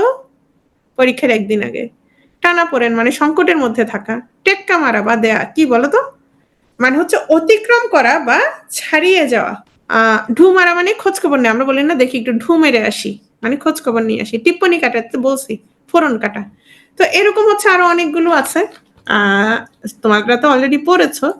এছাড়াও এখানে হচ্ছে সব একসাথে দেয়া আছে, এই যে ক, খ, গ, ঘ, আমি আর আলোচনা করব না। এই হচ্ছে আমাদের তোমার আহ বাগধারা নিয়ে আলোচনা। আর বিপরীত শব্দ মোটামুটি সবাই পারবা। বিপরীত শব্দ নিয়ে আমি আর আলোচনা করছি না। আমি তোমাদের সাথে একটু এক কথায় প্রকাশ নিয়ে কথা বলি। হ্যাঁ, এক কথায় প্রকাশ। এক কথায় প্রকাশগুলো একটু খেয়াল করো। যেগুলো একসাথে, যেমন চোখ সম্পর্কিত, হ্যাঁ, তারপর আসো দিন সম্পর্কিত, এগুলো হচ্ছে একসাথে পড়ে ফেলবা। যেমন অক্ষির সমীপে। এখন অক্ষির সমীপে মানে কি? অক্ষি মানে কি বলতো? চোখ, রাইট? পিডিএফ দেয়া আছে, গ্রুপে পিডিএফ দেয়া আছে। তাহলে অক্ষির অভিমুখে, তাহলে প্রত্যক্ষ। অক্ষির অগোচরে মানে যেটা তোমার সামনে নাই, যেটা তোমার সামনে নাই, তাহলে সেটা কি? সেটা পরোক্ষ। তারপর অক্ষি পত্রের লোম, এটা হচ্ছে অক্ষিপক্ষ। চক্ষুর সম্মুখে সংঘটিত যে ঘটনাটা তোমার চোখের সামনে ঘটতেছে সেটা হচ্ছে চাক্ষুষ। যার চক্ষু লজ্জা নাই সে নির্লজ্জ, চশমখোর। অক্ষিতে কাম যে নারীর, কামাক্ষী। পর্দার নেই অক্ষি, তাহলে কি হবে? পুণ্ডরীকাক্ষ। আচ্ছা, আমাদের মনে হয় ওই যে 9টার ক্লাস শুরু হবে, তো এজন্য ঠিক আছে আমি একটু দ্রুত শেষ করে দিই। হ্যাঁ, যখন হুট করে হয়তো কেটেও যেতে পারে। আমি এখন বলি, শুনতে থাকো। চোখের কোণ অপাঙ্গ। এখন আসো, কি করবা? যেগুলো পারো সেগুলো বারবার পড়বা না, সেগুলো তো পারো। যেগুলো পারো না সেগুলো পাশে লাল কালি দিয়ে দাগ দিয়ে রাখবা, এবং সেগুলো বারবার চোখ বুলাবা। যেমন চোখের কোণ, এটা তুমি জানো না, অপাঙ্গ, রাইট? এটা অনেকেই জানো না। কিন্তু আমি যদি বলি চক্ষু লজ্জা নেই যার, নির্লজ্জ, চশমখোর, এটা পারবা না? এটা পারবা। আমি বললাম অক্ষির অগোচরে, কি হবে? পরোক্ষ, যেটা তুমি দেখো নাই, রাইট? দিন, দিনের পূর্ব ভাগ, তাহলে কি হবে? দিনের পূর্ব ভাগ কি হবে? পূর্বাহ্ন, মানে হচ্ছে অন্যের পূর্ব ভাগ, পূর্বাহ্ন। দিনের মধ্যভাগ, তাহলে কি হবে? অন্যের মধ্যভাগ মানে মধ্যাহ্ন। দিনের অপর ভাগ কি হলো তাহলে? অপরাহ্ন। দিনের সায় মানে একদম শেষের অংশটা, সায়াহ্ন। দিন ও রাত্রি ব্যাপিয়া, তাহলে কি হবে? দিবারাত্র বা অহরাত্র। আর দিন ও রাতের সন্ধিক্ষণ, তাহলে কি হবে? সন্ধ্যা। ঠিক আছে, তারপর আসো রাত্রির প্রথম ভাগ, পূর্বরাত্র। যেহেতু রাত্রির প্রথম ভাগ, তাহলে এটা দেখলে বোঝা যাবে। রাত্রির মধ্যভাগ, মধ্যরাত্র বা মহানিশা। নিশা মানে কি? রাত। রাত্রির শেষ ভাগ, পররাত্র। রাত্রির 3 ভাগের 1 ভাগ, তাহলে কি হচ্ছে? ত্রিজামা। প্রায় প্রভাত হয়েছে এমন, প্রভাত কল্পা। রাতের শিশির, এটা মনে রাখবা।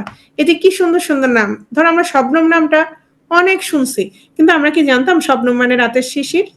তারপর রাত্রিকালীন যুদ্ধ, এটাও আসে অনেক সময়, সৌপ্তিক। এভাবে দাগ দিয়ে রাখবা, ঠিক আছে? স্থায়ী অস্থায়ী, যেটা স্থায়ী নয় তাহলে সেটা অস্থায়ী। আর যেটা ক্ষণকালের জন্য সেটা ক্ষণস্থায়ী, যেটা চিরকাল সেটা চিরস্থায়ী। আর যার কোনো স্থায়ী ঠিকানা নাই, উদ্বাস্তু।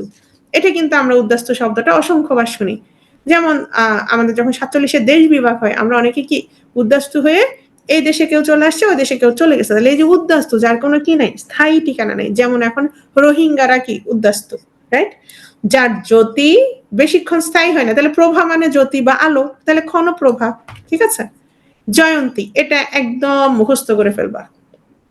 25 বছর পূর্তি হলে রজত, 50 সুবর্ণ, 60 হীরক, 75 হচ্ছে প্লাটিনাম, আর 100টা তো শতবর্ষ, আর 150 হলে সার্ধ, আর 200 তাহলে দ্বি মানে 2।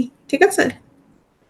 একই একই সময়ে তাহলে যুগপৎ, একই সময়ে বর্তমান মানে সমসাময়িক, একই কালে বর্তমান তাহলে সমকালীন। ঠিক আছে? একই গুরুর শিষ্য, সতীর্থ। যেমন তোমরা তোমরা কি একই গুরুর শিষ্য, যারা একসাথে স্কুল কলেজে বা কোচিং এ পড়ো, তোমরা একই গুরুর শিষ্য। একই মায়ের উদরে জন্ম, সহোদর। স মানে কি বলতো? স মানে কি? সহ। স মানে সহ, তাহলে উদর, তাহলে একই উদরে যেহেতু জন্ম, তাহলে সহ উদর। ঠিক আছে? একটা উদর। যে গাছে ফল ধরে কিন্তু ফুল ধরে না, কি? বনস্পতি।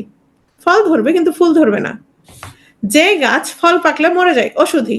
আর যে গাছ থেকে ঔষধ তৈরি হয়, এটা ঔষধি। এগুলো কিন্তু আমি বানানি ক্লাসে পড়াইছিলাম। যে গাছ কোনো কাজে লাগে না, আগাছা। তারপর হচ্ছে যে গাছ অন্য গাছটা আশ্রয় করে বাঁচে, কি? পরগাছা। আমরা অনেক সময় যখন বাগান পরিষ্কার করি, পরগাছা যেগুলো কোনো কাজে লাগবে না সেগুলো আমরা ফেলে দেই, রাইট? জয়, দেখো জয়ের জন্য যে উৎসব, জয় উৎসব। জয় সূচনা করে এরূপ তিথি, শুভ তিথি, মানে এরূপ সময় আর কি। অরিকে জয় করেছে যে অরিজিৎ, ইন্দ্রকে জয় করেছে ইন্দ্রজিৎ, আর ইন্দ্রিয়কে জয় করেছেন যিনি জিতেন্দ্রিয়, শত্রুকে যিনি জয় করেছে শত্রুজিৎ। যা বলা হয়েছে, যেটা আমরা বলে ফেলেছি, যে কথাটা উক্ত, বলা হবে, আমরা বলি না বক্তব্য দিবে, এ বলা হবে সেটা বক্তব্য। আর যেটা বলা হয়নি সেটা অনুক্ত, মানে উক্ত হয়নি, বলা হয়নি, অনুক্ত। বলা হচ্ছে বক্ষমান, যেমন এখন যেটা বলছি, যেটা বলার যোগ্য না, অকথ্য। বেশি কথা বলে বাচাল, কম বললে স্বল্পভাষী। নারী, যে নারী পূর্বে অন্যের স্ত্রী ছিল, অন্নপূর্বা। আর যে নারী বারোগামিনী, সেটা হচ্ছে বারাঙ্গনা, মানে পতিতা যাদের বলে। যে নারীর পঞ্চস্বামী, পঞ্চভত্রিকা। তাহলে বলো তো পঞ্চভত্রিকা কে? একটা নাম বলো। যে নারীর পঞ্চস্বামী একটা নাম বলো। কে বলতে পারবে? তাকে একটা পুরস্কার দেওয়া হবে। বলো। এটা কেমন কথা? পরিমণি শ্রাবন্তী, এই তোমরা কি পড়ালেখা জানো না? আমি কি পরিমণি শ্রাবন্তী এদের কথা আসবে? আসবে না। দ্রৌপদী, মহাভারতে তোমার পঞ্চপাণ্ডবের স্ত্রী দ্রৌপদী। ধ্রুপদী না, দ্রৌপদী। দ্রৌপদী, দ্রৌপদী হচ্ছে যার পঞ্চস্বামী। যে নারী নিজে বর বরণ করে নেয়, স্বয়ংবরা। যেমন আগের দিনে কি করতো, এই স্বয়ংবরার ব্যবস্থা। এখন তো মোটামুটি স্বয়ংবরা অনেকেই। যে নারী আনন্দ দান করে, বিনোদিনী। যে নারী প্রিয় কথা বলে, প্রিয়ংবদা। ঠিক আছে? আজীবন সধবা যে নারী, ধরো স্বামী আগে মারা গেল, তাহলে দেখা গেল সে কখনো বিধবা হয়নি, সে সবসময় কি সধবা ছিল, চিরায়ুষ্মতি। যে নারীর হাসি সুন্দর, যে নারীর হাসি সুন্দর কি হবে বলতো? সুস্মিতা। যে নারী গোপনে প্রিয় মিলন করে, অভিসারিণী। যে নারীর হাসি কুটিলতা বর্জিত, সুচিস্মিতা। যে নারীর হিংসা নাই, মানে অসূয়া নাই, তাহলে কি হবে? অনুসূয়া। হ্যাঁ, শেষ করে দিচ্ছি। ঠিক আছে? তাহলে এখানে দেখো, এগুলো আসলে মুখস্থ আমি বললেও লাভ হবে না। সব যেহেতু আলাদা করে দেওয়া আছে তোমাদের জন্য, তাহলে সুন্দর করে নিজেরা একটু দেখে ফেলবা, পড়ে ফেলবা। ঠিক আছে? যেমন এটা দিয়ে শেষ করে দেই। যে পুরুষ বিয়ে করেছে কৃতদার। তাহলে তোমরা কি কেউ আছো কৃতদার? তোমরা সবাই হচ্ছে অকৃতদার, যে পুরুষ বিয়ে করে নাই। আচ্ছা, যে জীবনে বিয়ে করবে না বলে প্রতিজ্ঞা করেছে চিরকুমার। এরা হচ্ছে সবার আগে বিয়ে করে। যারা বলে আমি বিয়ে করব না, এরা হচ্ছে সবচেয়ে আগে বিয়ে করে। যে স্বামী স্ত্রী বর্তমান, সস্ত্রীক। হ্যাঁ? যে স্বামী স্ত্রী মারা গেছে, তাহলে বিপত্নিক, মানে পত্নী নাই, মরে গেছে, সে আসলে খুব খুশি, আবার বিয়ে করবে। যে পুরুষের অনেক পত্নী আছে, বহু পত্নিক। যে পুরুষের স্ত্রী বিদেশে থাকে, এটা মাঝে মধ্যে আসে, প্রসিত পত্নিক। যে পুরুষের চেহারা দেখতে সুন্দর, সুদর্শন। স্ত্রীর বশীভূত যে পুরুষ, স্ত্রৈণ। এটা নিয়ে অনেকে বলে, মজা করে, যারা কান ধরে উদ্বস করায়। পুরুষের কর্ণভূষণ, বীরবৌলি। বহু নারীর স্বামী যে বহু বল্লভ। তাহলে এতটুকুই থাক আজকে। ছেলেদের দিয়েই শেষ করলাম। সবাই ভালো থাকো, সুস্থ থাকো, ইনশাআল্লাহ আমাদের দেখা হবে সাহিত্যের ক্লাসে।